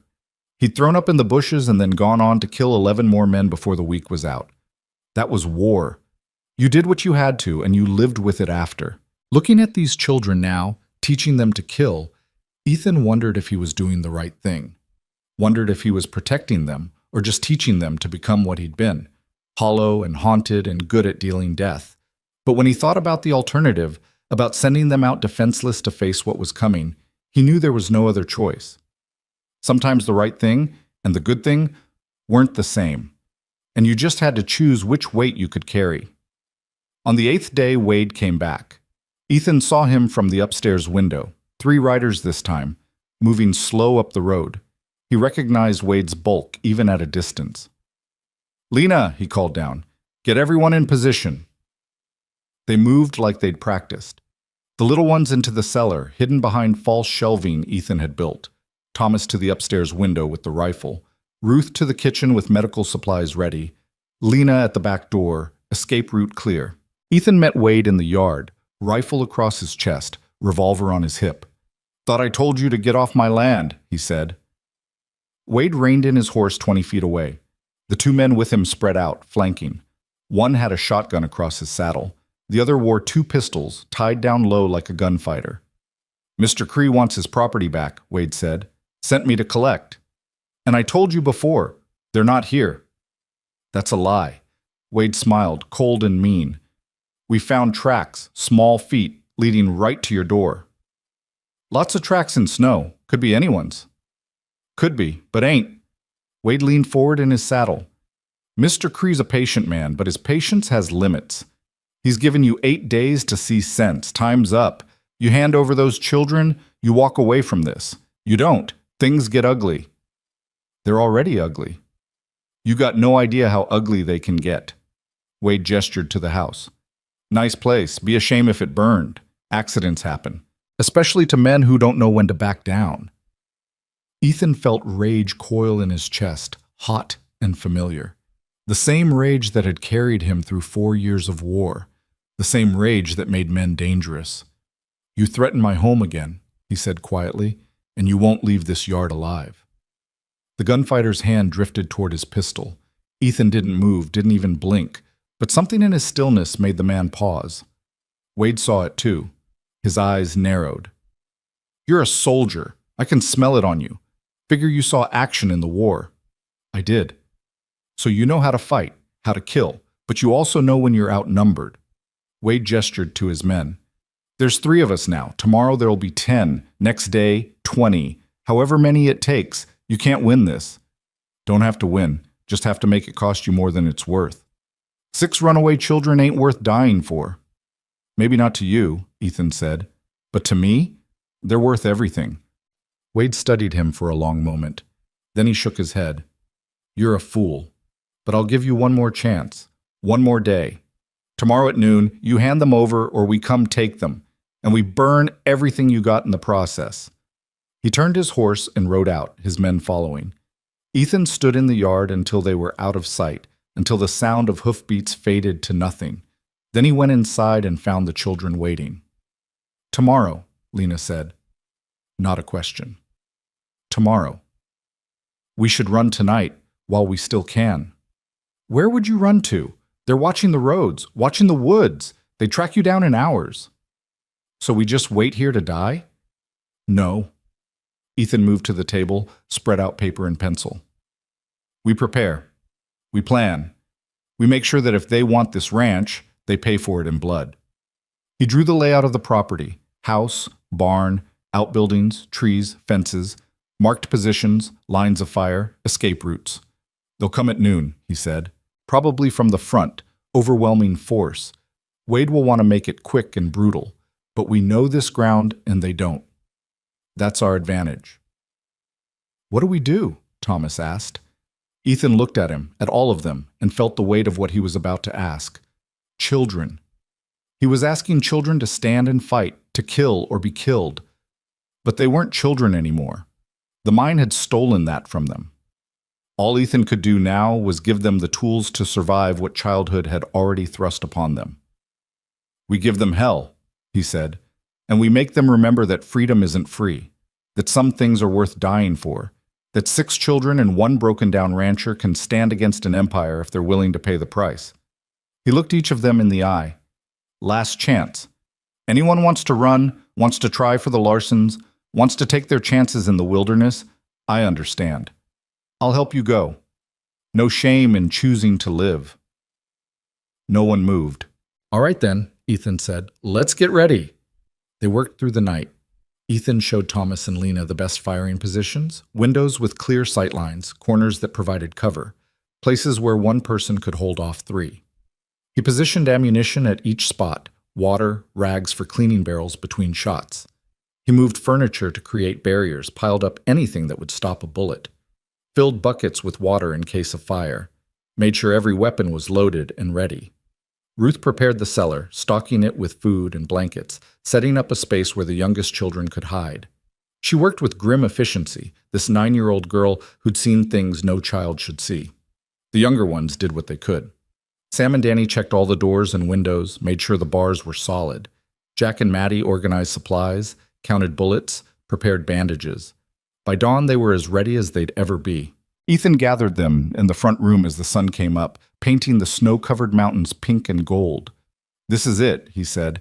"In a few hours they'll come, and when they do, everything changes. There's no going back from this. Once shots are fired, once blood is spilled, we're committed." He paused. "But I want you to know, whatever happens today, I'm proud of you, proud of your courage, proud of how you've stood together, proud to stand with you." "Mr. Ethan?" Maddie said in her small voice. "Are you our family now?" The question hung in the air. Ethan felt his throat tighten. "Yes," he said. "Yes, we're family. Maybe not by blood, but by choice. And that's stronger than blood ever was." Lena was crying silently, tears streaming down her face. Thomas had his jaw clenched tight. Ruth was holding the younger children, her face set and determined. "Then let's protect our family," Thomas said. "Let's show them what happens when you come for what's ours." Ethan checked his rifle one final time, checked his revolver. Looked at the house Clara had loved, at the home they'd built together, at the life he'd thought was over, at the new life beginning in its place. "Positions," he said, "and wait for my signal. No one fires until I fire first, understood?" "Yes, sir." They scattered to their assigned places, Thomas upstairs with the scoped rifle, Lena at the side window with the shotgun, Ruth in the kitchen, ready to run to whoever needed ammunition or medical help. The younger children in the cellar with strict orders not to come out until either Ethan or Lena came to get them. Ethan took his position at the front window, rifle resting on the sill, and waited. The sun climbed higher, the mountains blazed white against blue sky. Somewhere a crow called, harsh and lonely. And then, at 2 minutes before noon, they came. Not 10 men. Not 20, 30 riders spread across the road like an army, with Dalton Cree himself at the head, tall and hard-faced, dressed in black, a man who looked like he'd bought and paid for the whole territory and knew it. Ethan felt his heart kick against his ribs. This was it, the moment everything ended or began. He thought of Clara one last time, of Meg, of the life he'd lost and the life he'd found. Then he raised his rifle, sighted down the barrel, and waited for Dalton Cree to make his move. Dalton Cree sat his horse like a man who'd never been told no in his life. Even at a distance, Ethan could see the expensive cut of his coat, the silver trim on his saddle, the way the men around him stayed just slightly behind, not out of respect, but out of fear. This was a man who'd built an empire on the backs of the desperate and the powerless, who saw people as tools to be used and discarded. Cree raised one gloved hand. The rider stopped as one, a wall of men and horses and weapons spread across Ethan's property like a plague. "Ethan Cole," Cree's voice carried clear across the yard, cultured and cold. "I believe you have something that belongs to me." Ethan stayed at the window, rifle steady. "I have 6 children under my protection. They don't belong to anyone but themselves." "The law disagrees. I have contracts, signed and witnessed, binding those children to labor until their debts are paid." Cree urged his horse forward a few steps. "You're interfering with legal commerce. That makes you a criminal. And you're enslaving children. That makes you something worse." A ripple of movement went through Cree's men. Hands drifted toward weapons. But Cree held up his hand again, and they stilled. "I'm a businessman," Cree said. "I provide opportunities for those with nothing. Food, shelter, work. In exchange, they fulfill their obligations. It's a fair arrangement." "Fair," Ethan repeated. "Ethan, you beat a 12-year-old boy with a chain for working too slow. You murdered a woman in the street for trying to protect her daughter. You work children 14 hours a day in mine shafts that kill grown men. That's not fair. That's evil. Cree's expression didn't change, but something flickered in his eyes. I see they've been telling stories. Children lie, Mr. Cole, especially children trying to avoid their responsibilities. These children don't lie. They don't have to. The scars speak for themselves. Scars from their own carelessness. Mining is dangerous work. Accidents happen. And murders? Ethan's voice went hard. Are those accidents too? I've murdered no one. Everything I do is within the bounds of law. Cree leaned forward slightly. But I'm a reasonable man. I understand you formed an attachment to these children. So I'll make you an offer. Give them back peacefully, and I'll forgive the theft. You can walk away from this, go back to your quiet life. Forget this ever happened. And the children? Will be returned to the mine where they belong. They'll be disciplined, of course. Can't have them thinking escape has no consequences. But they'll live. Ethan thought about what that discipline would look like. Thought about Lena and Thomas and Ruth and the little ones, beaten and broken and thrust back into darkness. No, he said. No? Cree's voice carried genuine surprise, as if he'd never heard the word before. No, they stay here. They're free, and you're leaving my property. Cree was silent for a moment. Then he laughed, a sound without humor. Do you see how many men I brought, Mr. Cole? Do you understand what's about to happen if you continue this foolishness? I understand you brought an army to fight one man and 6 children. Must be real proud of yourself. The words hit their mark. Ethan saw Cree's jaw tighten, saw rage flicker across that controlled face. I brought enough men to ensure there's no doubt about the outcome, Cree said coldly, to make an example that will be remembered. You think you're protecting those children?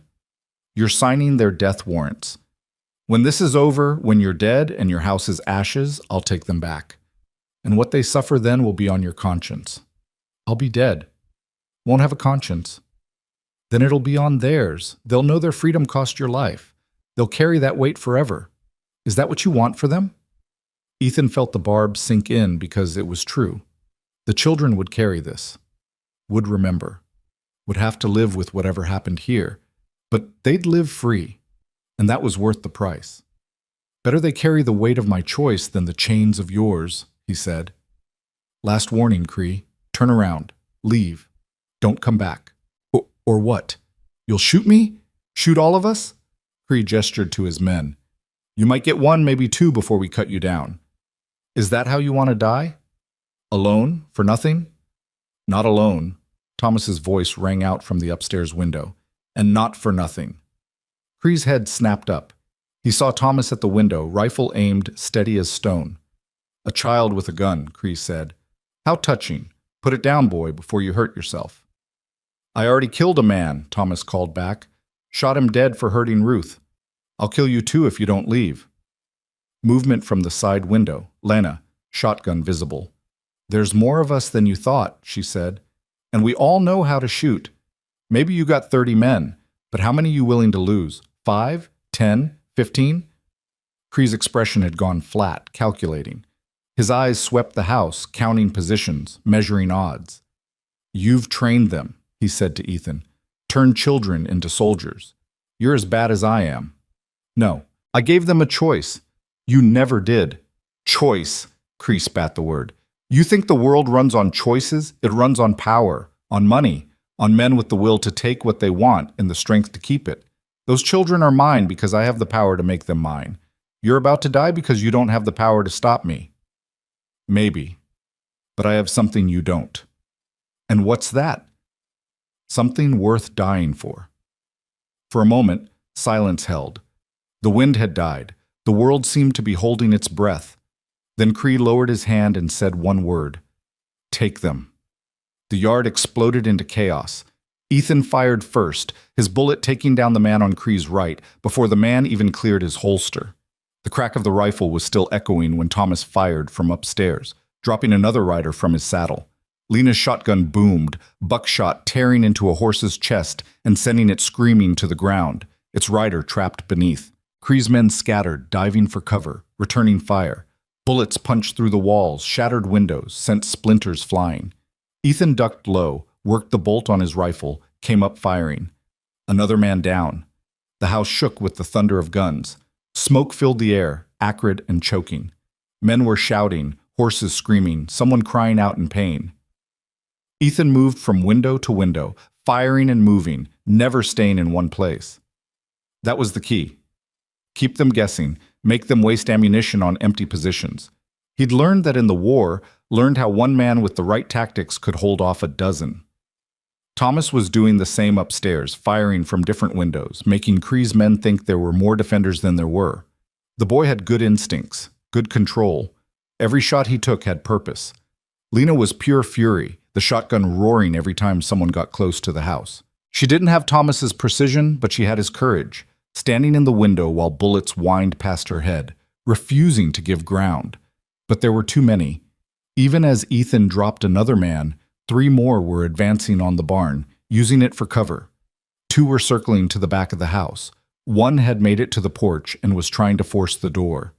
Ethan put a bullet through the door, heard a scream, heard the man stumble away. But more were coming, a tide of them, overwhelming through sheer numbers. A bullet caught the window frame inches from Ethan's head, showering him with splinters. He rolled away, came up in a new position, fired blind through the wall. Heard someone curse, hoped he'd hit. "Mr. Ethan!" Ruth's voice, high and scared. "They're at the back door!" Ethan ran through the house, his rifle hot in his hands. The back door was shaking, someone throwing their weight against it. The bar was holding, but barely. He leveled his rifle and fired through the door. 3 shots, low and center. The pounding stopped. Something heavy fell. But the front door exploded inward, the bar splintering under a battering ram made from a fence post.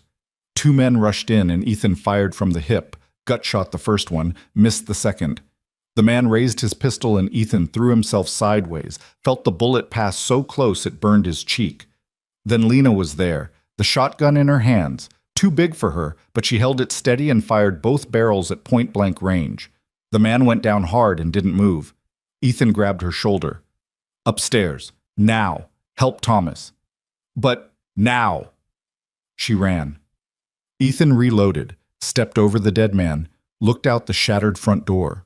The yard was a battlefield, bodies down, horses running loose, men taking cover behind anything they could find. And still they kept coming. Ethan saw Wade, the big man moving toward the house with a rifle. Saw him raise it, sight in on the upstairs window where Thomas was firing. Ethan didn't think. He stepped into the doorway, raised his rifle, and fired. The bullet took Wade in the chest. The big man looked down at the spreading red stain, looked up at Ethan with something like surprise, and fell. But the moment of exposure cost Ethan. A bullet clipped his left arm, spinning him around. Pain exploded through his shoulder. He stumbled back into the house, his left arm suddenly useless. Ruth was there, face pale but determined. "Let me see." "Not now." "Let me see." She pushed him into a chair, ripped his sleeve open. The bullet had torn through the meat of his shoulder, missing bone but leaving a hell of a wound. Blood soaked his shirt, dripped onto the floor. Ruth worked fast, packing the wound with cloth, wrapping it tight. Her hands were steady even though Ethan could see her shaking. "You're going to be okay," she said. It sounded like she was trying to convince herself. "I know. You did good, Ruth. Real good." An explosion rocked the house. The windows on the south side shattered inward, glass spraying everywhere. They were using dynamite now, trying to bring the whole house down. Ethan struggled to his feet. His left arm was fire, but he could still hold a rifle right-handed. He moved back to the window, looked out, and felt his heart sink. Cree's men were everywhere, a coordinated assault now instead of the disorganized rush. They'd learned the hard way that charging the house meant death, so they were being smart, using cover, advancing in pairs, laying down suppressing fire while others moved. Professional. These weren't just mine guards and hired thugs. Some of them were soldiers, real soldiers who knew what they were doing. And Ethan was down to 1 good arm with 2 children and 4 rifles against what looked like 20 men still standing. The math was simple and brutal. They were going to lose. Another explosion, this one at the barn. Flames leaped up, hungry and bright. They were burning him out, destroying everything, making sure there was nothing left. Ethan thought about the little ones in the cellar, about Maddie and Sam and Danny and Jack, thought about how long they'd last if the house came down on top of them. "Lena," he called up the stairs, "get everyone to the cellar, now! We can still fight! It's over, get them to safety!" He heard running footsteps overhead, heard Lena and Thomas arguing, heard them finally moving toward the back stairs that led down to the kitchen. Ethan stayed at the window, firing when he had a target, forcing Cree's men to keep their distance, buying time for the children to get below. A bullet smashed through the window next to him. Another punched through the wall. They were closing in, the circle tightening. He fired his last round, reached for more ammunition, and found he was out. The pouch at his belt was empty. The boxes they'd stocked around the house were all upstairs or in rooms now filled with smoke and fire. Ethan drew his revolver. 6 shots left, 6 bullets between the children and whatever came through that door. He heard bootsteps on the porch, heard men moving into position. They were going to rush the house all at once, overwhelmed through sheer force. This was it. The end. Ethan thought about Clara, about seeing her again if there was anything after this. Thought about Meg, about the family he'd lost and the family he'd found, and how strange it was that both had led him to this moment, standing in a burning house with a gun in his hand and children depending on him to hold the line. He wasn't afraid. That surprised him. He'd thought he would be at the end, but all he felt was a kind of clarity, a sense of purpose so strong it burned brighter than the fear. The door started to open. Ethan raised his revolver, and then he heard it. Hoofbeats, coming fast, a lot of them. The door stopped opening. Someone outside shouted. The gunfire that had been building to a crescendo suddenly faltered, confused. Ethan risked a look out the window. Coming up the road from the south, riding hard, were maybe 15 riders. At their head was a man Ethan recognized, Samuel Larson, his neighbor from 6 miles down the valley. Behind him were other ranchers, men Ethan knew by sight, if not by name. Hard men, frontier men, the kind who carved lives out of wilderness and didn't take kindly to empires built on suffering. And riding with them, wearing a deputy's badge that caught the sunlight, was a young man Ethan had never seen before. He was maybe 25, tall and lean, with a kind of face that looked like it didn't smile much. But his eyes were sharp and clear, and when he spoke, his voice carried absolute authority. "This is Deputy Marshal James Hendricks, United States Federal Court," he called out. "Every man here is to lower his weapons immediately and submit to arrest." Cree wheeled his horse around. "On what charge?" "These are my men, on my business, recovering my property." "On charges of human trafficking, child endangerment, murder, attempted murder, and corruption of territorial officials." Hendricks pulled a document from his coat. "I have federal warrants for the arrest of Dalton Cree and his known associates.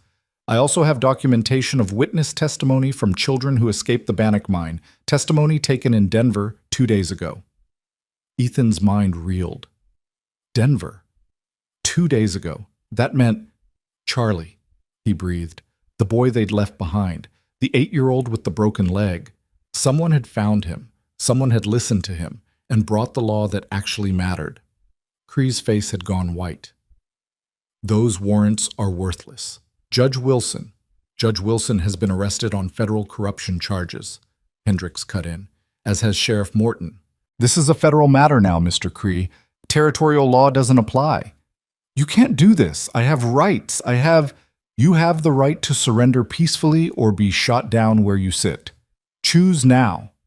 For a long moment, Cree stared at the deputy marshal. Then he looked around at his men, at the bodies on the ground, at the burning barn and the house full of bullet holes.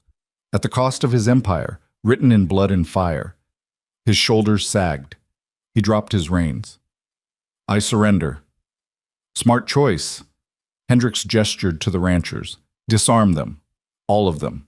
Anyone resists, shoot them." The ranchers moved in, professional and efficient. Cree's men, seeing how the wind was blowing, didn't resist. Within minutes, they were disarmed and lined up in the yard, hands bound. Hendricks rode up to the house. "Ethan Cole?" Ethan stepped onto the porch, revolver still in his hand, blood soaking his shirt. "That's me." "The children? They all right?" "In the cellar, safe." "Good. Keep them there until we get this sorted." Hendricks looked at the house, at the damage, at the bodies. Hell of a fight you put up. Had to. I know. Charlie told us everything. Smart kid. Flagged down a patrol 2 days after you left him. Led them right to a cave full of documentation Cree's bookkeeper had hidden. Names, dates, payments, bodies. Everything we needed to build a case that would hold up in federal court. Ethan felt his knees go weak. They'd survived. Not just the fight. All of it. The children were safe. Cree was finished. Charlie, he said hoarsely, is he alive? Legs healing. He's in Denver with a family that's looking after him until this is settled. Hendricks dismounted, climbed the porch steps. You did good, Mr. Cole. Damned good. Most men would have turned those children over or run. You stood. Didn't have a choice. You did. And you made the right one. Hendricks looked past Ethan into the house. Let's get those kids up here. They need to see this. Need to know it's really over. Ethan called down to the cellar, heard movement, hesitant footsteps. Then Lena appeared, shotgun still in her hands, face streaked with powder smoke and tears. It's safe, Ethan said gently. Come on up. All of you. They came slowly, blinking in the light, not quite believing. Thomas with his rifle. Ruth with her medical supplies. The little ones, wide-eyed and silent. They stood on the porch and looked out at Dalton Cree, bound and beaten, his empire in ruins around him. Is it true? Lena whispered. Is he really arrested? Federal charges, Hendricks confirmed. He'll hang for what he's done. Him and everyone who helped him. Lena started crying, deep, wrenching sobs that shook her whole body. Thomas put an arm around her shoulders. Ruth was crying too, silent tears streaming down her face. The little ones just stared, too young to fully understand, but old enough to know something fundamental had changed. Samuel Larson rode up, dismounted. He was a big man with kind eyes and a weathered face. Ethan, we came soon as we heard. Wish we'd gotten here sooner. You got here when it mattered. Ethan shook his hand with his good arm. How'd you know to come? Charlie. After the marshals got his testimony, they sent word to every ranch within 50 miles. Asked if anyone knew you, knew where you lived. I came running, brought everyone I could. He looked at the children. These the ones you've been protecting? These are them. Then they're welcome in my home, yours, anyone's who'll take them. Whole Valley's been talking about what you did, about how you stood up to Cree when no one else would. Larson's voice was rough with emotion. You made us all ashamed, Ethan. Ashamed we didn't stand sooner, but we're standing now. Other ranchers were coming forward, offering help, offering homes, offering solidarity. These were hard men, frontier men, but Ethan saw tears in more than one set of eyes. Hendricks was organizing his prisoners, preparing them for transport. He came back to the porch one last time. Mr. Cole, I'll need formal statements from you and the children, for the trial. Can you bring them to Red Creek in a few days? We'll have federal judges there by week's end. We'll be there. Good. Hendricks hesitated. What you did here? It matters. More than you know. Charlie's testimony exposed Cree's whole operation. We've already freed 32 children from the mine, found mass graves, evidence of decades of abuse. This is going to bring down everyone involved, all the way to the territorial governor. 32 children. Free because 6 had been brave enough to run, because one man had been stubborn enough to stand. The children, Ethan said, the ones from the mine. Where will they go? Orphanages, mostly. Some have family we can track down. Others, Hendricks shrugged. We'll do our best for them. Ethan looked at the 6 children beside him, at Lena and Thomas and Ruth and the little ones, at his family, forged in fire and desperation. They can stay here, he heard himself say. All of them. Any child who needs a home. This ranch is big enough. Land's good enough. We'll make it work. Lena looked at him with shining eyes. You mean it? I mean it. You're my family now. All of you. And family takes care of family. The children rushed him then, all 6 of them, wrapping their arms around him, careful of his wounded shoulder, crying and laughing and whole. Ethan held them as best he could with one good arm and felt something crack open in his chest, something that had been frozen since Claire and Meg died. Felt warmth flood in where there'd been only cold.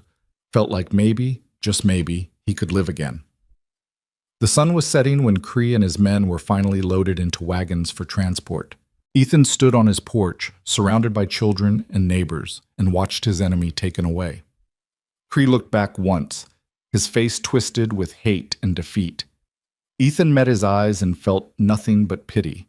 This man who'd built everything on cruelty, who'd thought power and money could protect him from justice, was learning what Ethan already knew. That in the end, what mattered wasn't what you took. It was what you gave, what you fought for, what you were willing to die to protect. And Dalton Cree had nothing worth dying for, while Ethan had everything. The neighbors stayed until dark, helping clear the bodies, putting out the last of the barn fire, boarding up the worst of the bullet holes. Samuel Larson's wife brought food, real food, hot and plentiful, and the children ate like they were afraid it might disappear if they looked away. Ethan sat at his scarred kitchen table with his arm in a sling Ruth had fashioned, watching them eat, and felt something he hadn't felt in 2 years. Hope. When the last of the neighbors finally rode out, promising to return in the morning with lumber and nails and willing hands, Ethan found himself alone with the children in a house that looked like a battlefield, but felt, somehow, like home.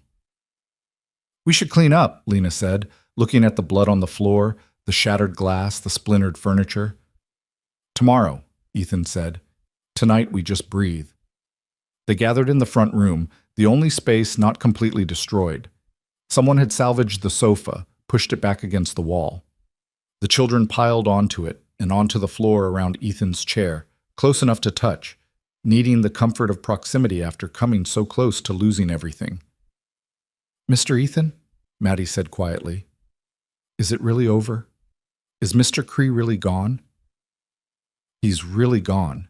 He'll stand trial in federal court, and then he'll hang for what he did. What about the others? The children still at the mine?" "They're free. All of them. Deputy Marshal said they freed 32 children. They're safe now." "And Charlie?" Sam's voice was small, hopeful. "He's really alive." "He's alive. His leg is healing. The marshal said he's with a good family in Denver." Sam started crying again, silent tears of relief. Danny pulled his brother close. Thomas was staring at his hands, at the calluses and scars that marked a childhood spent in darkness. What happens now, to us? Ethan had been thinking about that all afternoon, about what it meant to suddenly have 6 children depending on him, about responsibility and commitment, and whether a broken man who'd spent 2 years wishing for death had any business raising children. But looking at their faces, at the trust in their eyes despite everything they'd survived, he knew the answer. "You stay here," he said. "All of you, this is your home now." "Forever?" Maddie asked. "Forever." "But we ain't your real children," Lena said carefully. "We ain't blood." "No, but your family, and that's better than blood. That's choice." Ethan leaned forward, wincing as his shoulder protested. "I choose you, all of you, if you'll have me." The children looked at each other, that silent communication that spoke of months surviving together, depending on each other, becoming something more than 6 separate souls. "We choose you too," Thomas said. The others nodded. Then it settled. Ethan felt his throat tighten. "We're a family, strange as hell, built from a blizzard and a battle, but a family." "What do we call you?" Ruth asked. "Mr. Ethan seems too formal now." Ethan thought about that. Thought about the word father and whether he'd earned the right to hear it again. Thought about Meg, about whether taking that name from these children would be honoring her memory or betraying it. "Call me whatever feels right," he said finally. "Mr. Ethan is fine. Ethan is fine. If someday you want to call me something else, that's fine too. We'll figure it out as we go." "Like a real family," Jack said. "Exactly like a real family." They sat in comfortable silence for a while, the weight of the day finally settling on them. Ethan could see exhaustion pulling at the children, see them fighting sleep because sleep meant vulnerability and old habits died hard. "You're safe now," he said gently. "You can sleep. I'll keep watch." "Your arm," Lena protested. "You need rest too." "I'll rest when I know you're all settled. Go on. Upstairs, real beds, remember?" They went reluctantly, climbing the stairs in a group, still not quite willing to separate. Ethan heard them moving around overhead, heard water running as they washed, heard quiet voices as they settled into the rooms he'd prepared. When silence finally fell, he allowed himself to lean back in the chair and close his eyes. His shoulder throbbed with every heartbeat. His whole body ached. He was too old for gunfights and too tired for heroics. But he'd do it again in a heartbeat. Footsteps on the stairs. Ethan opened his eyes to find Lena standing in the doorway, wrapped in one of Clara's old quilts. "Can't sleep?" he asked. "Keep thinking they're going to come back, that it's not really over." She came and sat on the floor beside his chair. "Feels too good to be true." "I know, but it's true. Cree's finished. The mine's shut down. The children are free. Because of you. Because of Charlie. Because he was brave enough to flag down that patrol. Because he had documentation Cree's bookkeeper hid. Because sometimes the good guys actually win."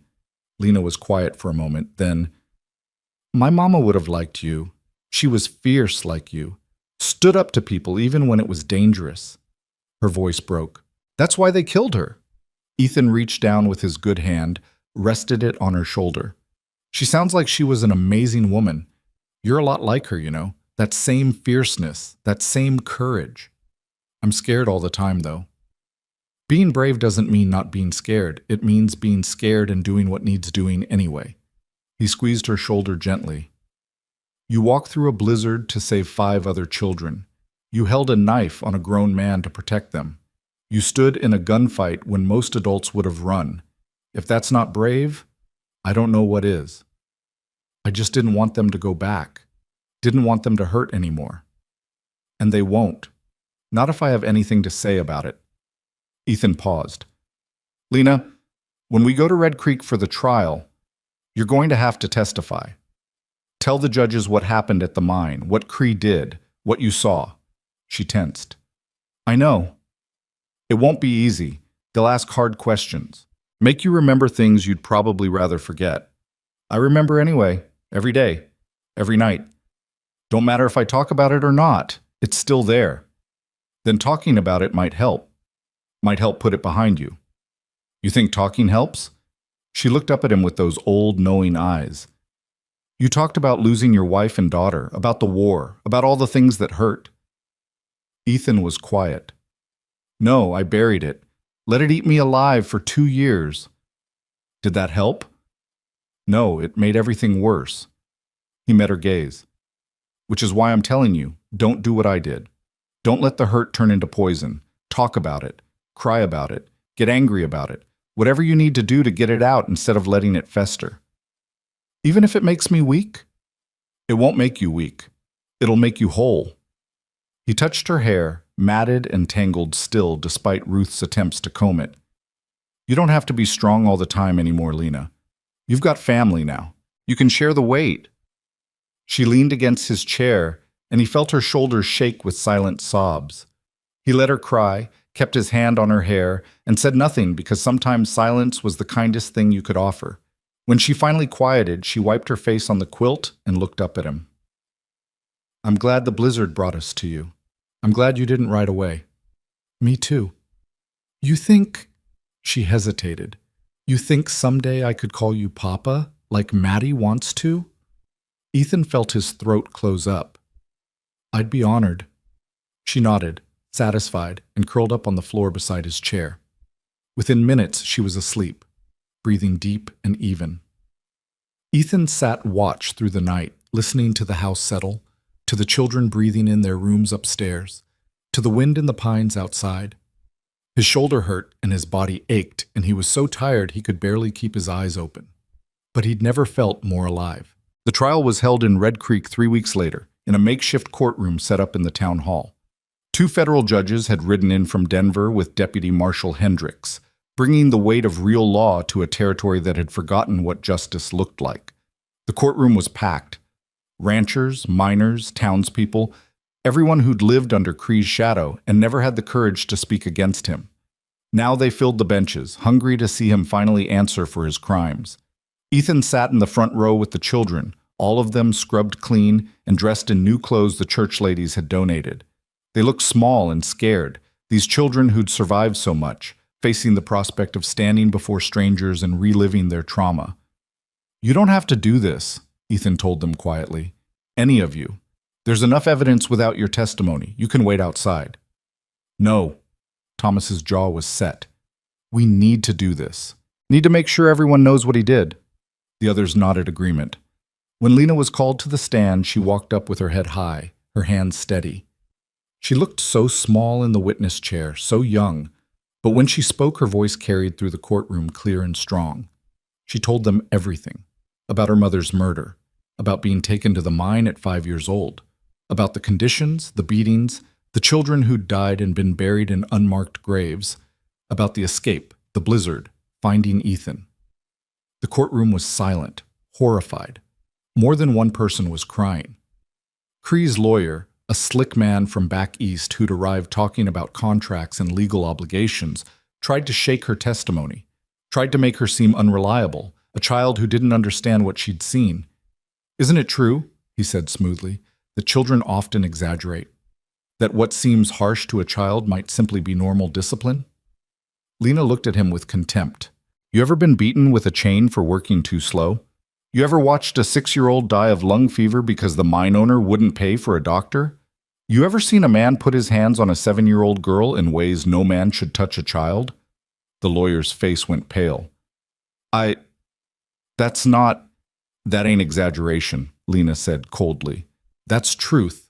And if you can't tell the difference, you're as bad as he is." The judges didn't even bother to reprimand her. One of them was wiping his eyes. Thomas testified next, his voice flat and emotionless as he described the beatings, the starvation rations, the children who died in cave-ins that were ruled accidents. He showed the judges his scars, lifted his shirt to reveal the marks of the chain across his ribs. Ruth testified about the man who'd hurt her, about how Thomas had saved her, about living every day in fear of which guard would choose which child for which horror. Even Maddie took the stand, so small her feet didn't touch the floor. She told them about not remembering any life before the mine, about thinking darkness and hunger and fear were just how the world was. By the time the children finished testifying, there wasn't a dry eye in the courtroom. And Cree, sitting at the defendant's table in his expensive suit, looked like what he was, a monster finally dragged into the light. The trial lasted 3 days. Witness after witness came forward. Former mine employees who'd quit in disgust, a doctor who'd been threatened into silence, even Cree's own bookkeeper who'd kept meticulous records of every crime in hopes of someday seeing justice. Charlie testified via written deposition from Denver, his words read aloud by the court clerk. He described the escape, the days hiding in the cave, the patrol he'd flagged down, the evidence he'd given them. When the prosecution rested, Cree's lawyer made one last attempt at defense. He talked about contracts, about legal obligations, about how his client was simply running a business within the bounds of territorial law. The head judge cut him off mid-sentence. "Counselor," he said, his voice hard as iron, "I have presided over many trials in my career. I have seen men defend the indefensible, excuse the inexcusable, and dress evil in the language of law, but rarely have I seen evil as naked and undeniable as this." He looked at Cree. "Your client enslaved children, beat them, starved them, murdered them. No contract, no territorial law, no amount of legal sophistry can change those facts. This court finds Dalton Cree guilty on all charges." The courtroom erupted in applause. The judge banged his gavel for order, but he was smiling. Sentencing was immediate. Death by hanging for the murders, life imprisonment for the trafficking and abuse, to be carried out within the month. Cree finally spoke, his voice shaking with rage. "This is a travesty. I have rights." You have nothing," the judge interrupted. "No rights, no power, no empire. You are a criminal and a monster, and the only mercy this court will show you is a quick death instead of the slow one you deserve." Marshal Hendricks took Cree into custody. As they led him from the courtroom, he looked at Ethan and the children one last time.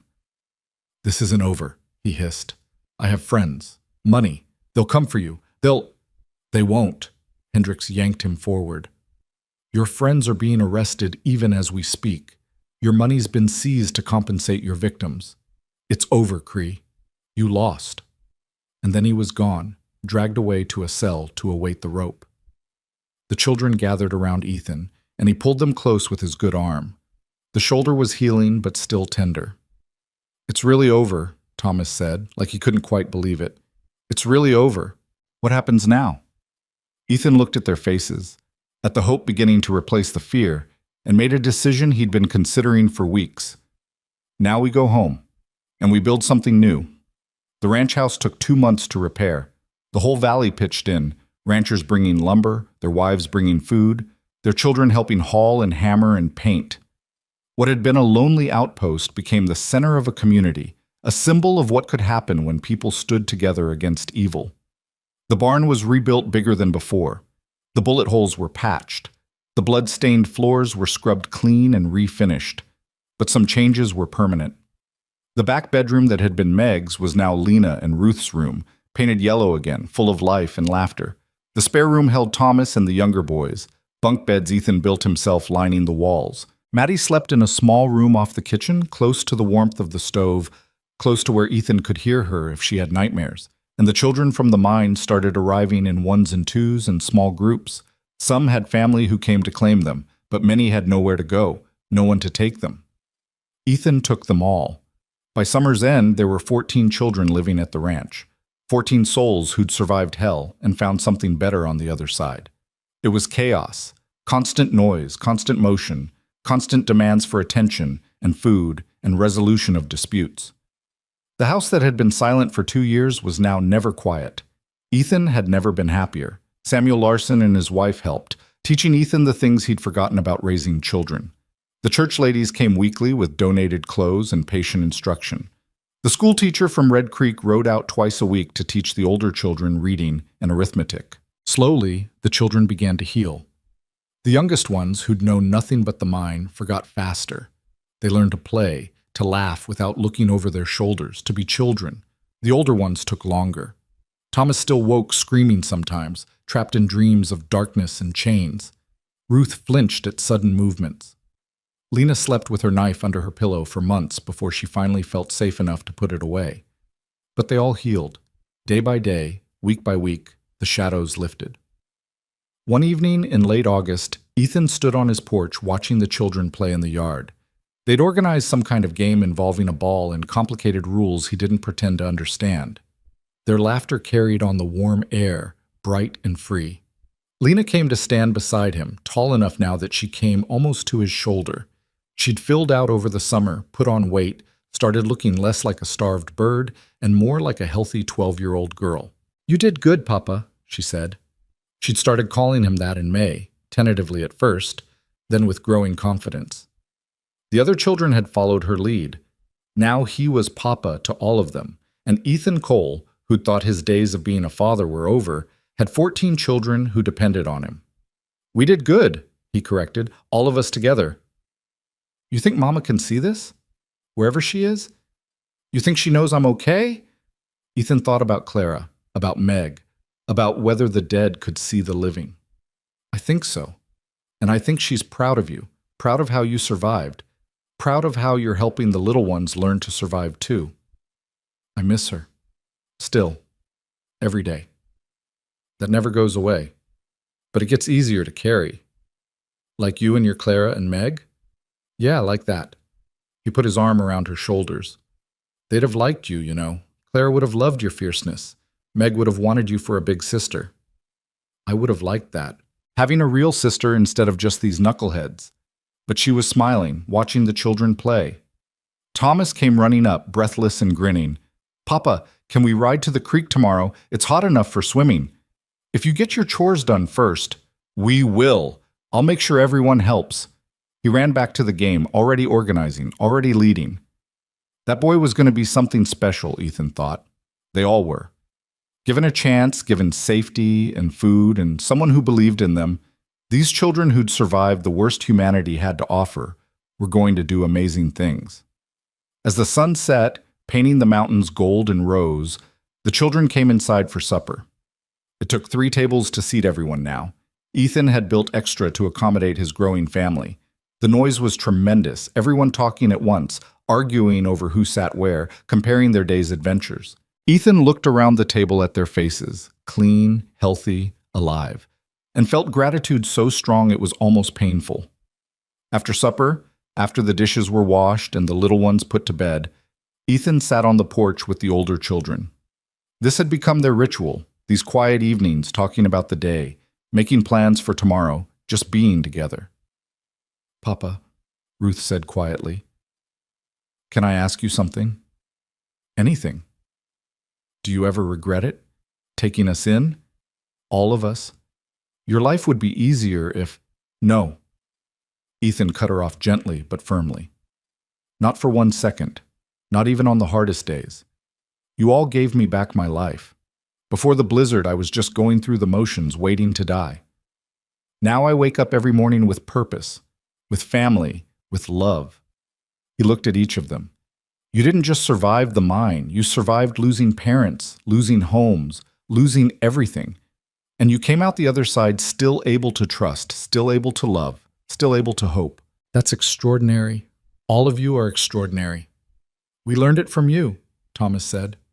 "No. You had it already. I just gave you a safe place to remember it." They sat in comfortable silence for a while, watching fireflies dance in the gathering dark. "Papa?" Maddie's voice drifted from inside. "I had a bad dream." "Coming, sweetheart." Ethan stood, his shoulder protesting only slightly now. The wound had healed well, though it still ached when rain was coming. He found Maddie sitting up in bed, her rag doll clutched tight. She'd had that doll since the mine, one of the few things she'd carried out with her. It was worn and patched, but precious. "Tell me about the dream," he said, sitting on the edge of her bed. "I was back there, in the dark, and I couldn't find anyone. I was all alone." "But you're not alone. Not anymore. You're here. You're safe. You've got 13 brothers and sisters and one stubborn old man who's never letting you go." She smiled a little at that. "Promise?" "Promise." "Cross my heart." He tucked her back in, smoothed her hair. "Want me to sit with you until you fall asleep?" "Yes, please." So he sat, holding her small hand, humming the lullaby Clara used to sing to Meg. When Maddie's breathing evened out into sleep, he stayed a while longer just to be sure. This, he thought, this was what mattered. Not the gunfight or the trial or the glory of standing against evil. This, sitting with a frightened child until she felt safe enough to sleep, giving her a place where nightmares could be soothed, and morning always came. Over the next year, the ranch became something more than just a home. It became a refuge. Word spread about the man who'd stood against Dalton Cree, about the ranch that took in children no one else wanted. More arrived, orphans, runaways, children escaping situations almost as bad as the mine. Ethan couldn't take them all, didn't have room, didn't have resources. But he took as many as he could, and he helped the others find good homes with families who'd been inspired by his example. The territory changed too. New laws were passed, outlawing child labor in the mines. Cree's execution was public and well-attended, a message that justice could still reach even the most powerful. The corrupt judge and sheriff were imprisoned. New officials were elected, honest men who remembered what the law was supposed to protect. It wasn't perfect. There was still suffering, still injustice. But it was better, and better was worth fighting for. On a warm day in June, a year and a half after the blizzard, Ethan stood in the church in Red Creek and watched his children, all 23 of them now, fill the pews. Some were his officially, papers signed and sealed. Others were temporary, staying until they found permanent homes. But they were all his in the ways that mattered. The occasion was Charlie's arrival. The boy had finally healed enough to leave Denver, and his temporary family had brought him to Red Creek to be reunited with the children he'd saved by his testimony. The reunion was tearful and joyful. Sam hugged his brother so tight Ethan worried he'd crack ribs. The other children clustered around, touching Charlie like they couldn't believe he was real, telling him everything he'd missed. Charlie's temporary family was there too, a doctor and his wife from Denver who'd cared for him while his leg healed. They'd grown attached to the boy, and he to them. "We'd like to adopt him," the doctor told Ethan quietly. "If that's all right. Give him a permanent home, a good education, opportunities." Ethan looked at Charlie, at the hope in the boy's face, at the love clear in his temporary family's eyes. "That's up to Charlie," he said, "but I think it's a fine idea." Charlie chose to go to Denver, to have a family of his own, to build a life free from the shadows. But he promised to visit, to write, to never forget where he came from or the family that had survived together. As the families gathered for a meal after the reunion, Ethan found himself standing a little apart, watching. His children, he thought of them all as his now, were laughing, eating, arguing, being exactly what children should be. Lena came to stand beside him. She was nearly 13 now, growing into the young woman she'd someday become.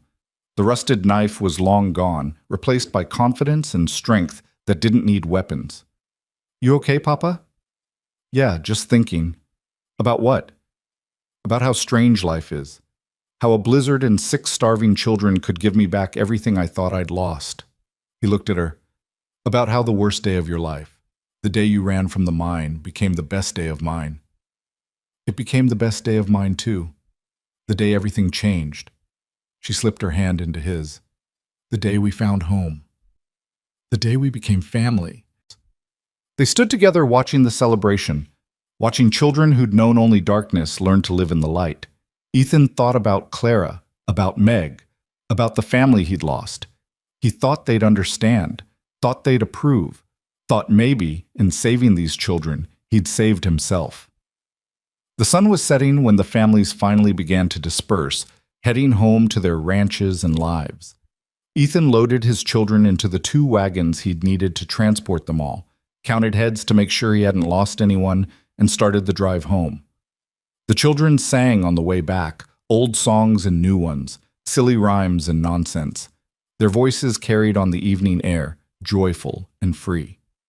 When they reached the ranch and piled out of the wagons, racing each other to the house, fighting over who got to help with supper, arguing about chores and privileges and all the normal things children argued about, Ethan stood in the yard and just watched them. Thomas organizing the older children, Lena herding the younger ones toward the house, Ruth making sure everyone washed up, the little ones tumbling around like puppies, full of energy and life.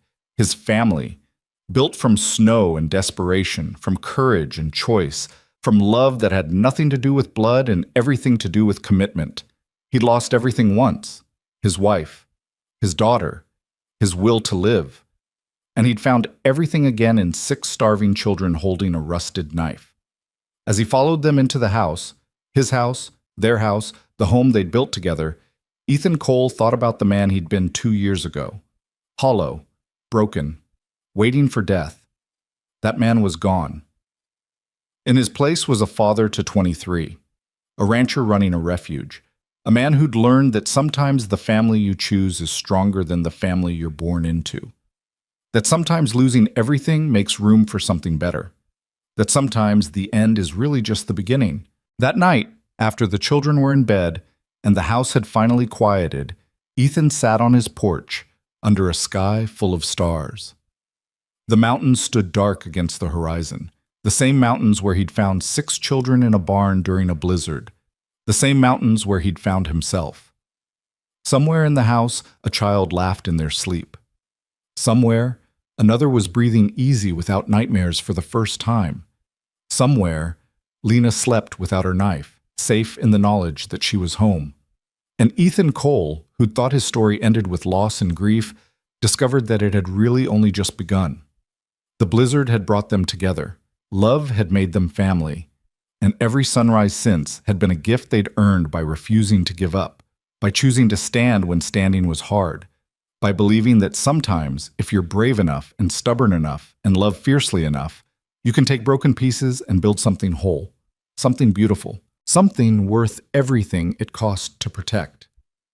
He sat there until the stars wheeled overhead and the moon set behind the mountains, thinking about second chances and chosen families and how the worst storms sometimes bring the greatest gifts. Then he went inside, checked on each sleeping child one final time, and went to his own bed with a heart fuller than he'd ever thought possible. Tomorrow there would be chores and challenges, arguments and adventures, all the chaos and joy of raising 23 children. But tonight there was peace, and in the quiet of a house filled with breathing, with life, with love, Ethan Cole closed his eyes and slept without nightmares for the first time in 2 years. Because he wasn't alone anymore. None of them were. They were family, and they were home.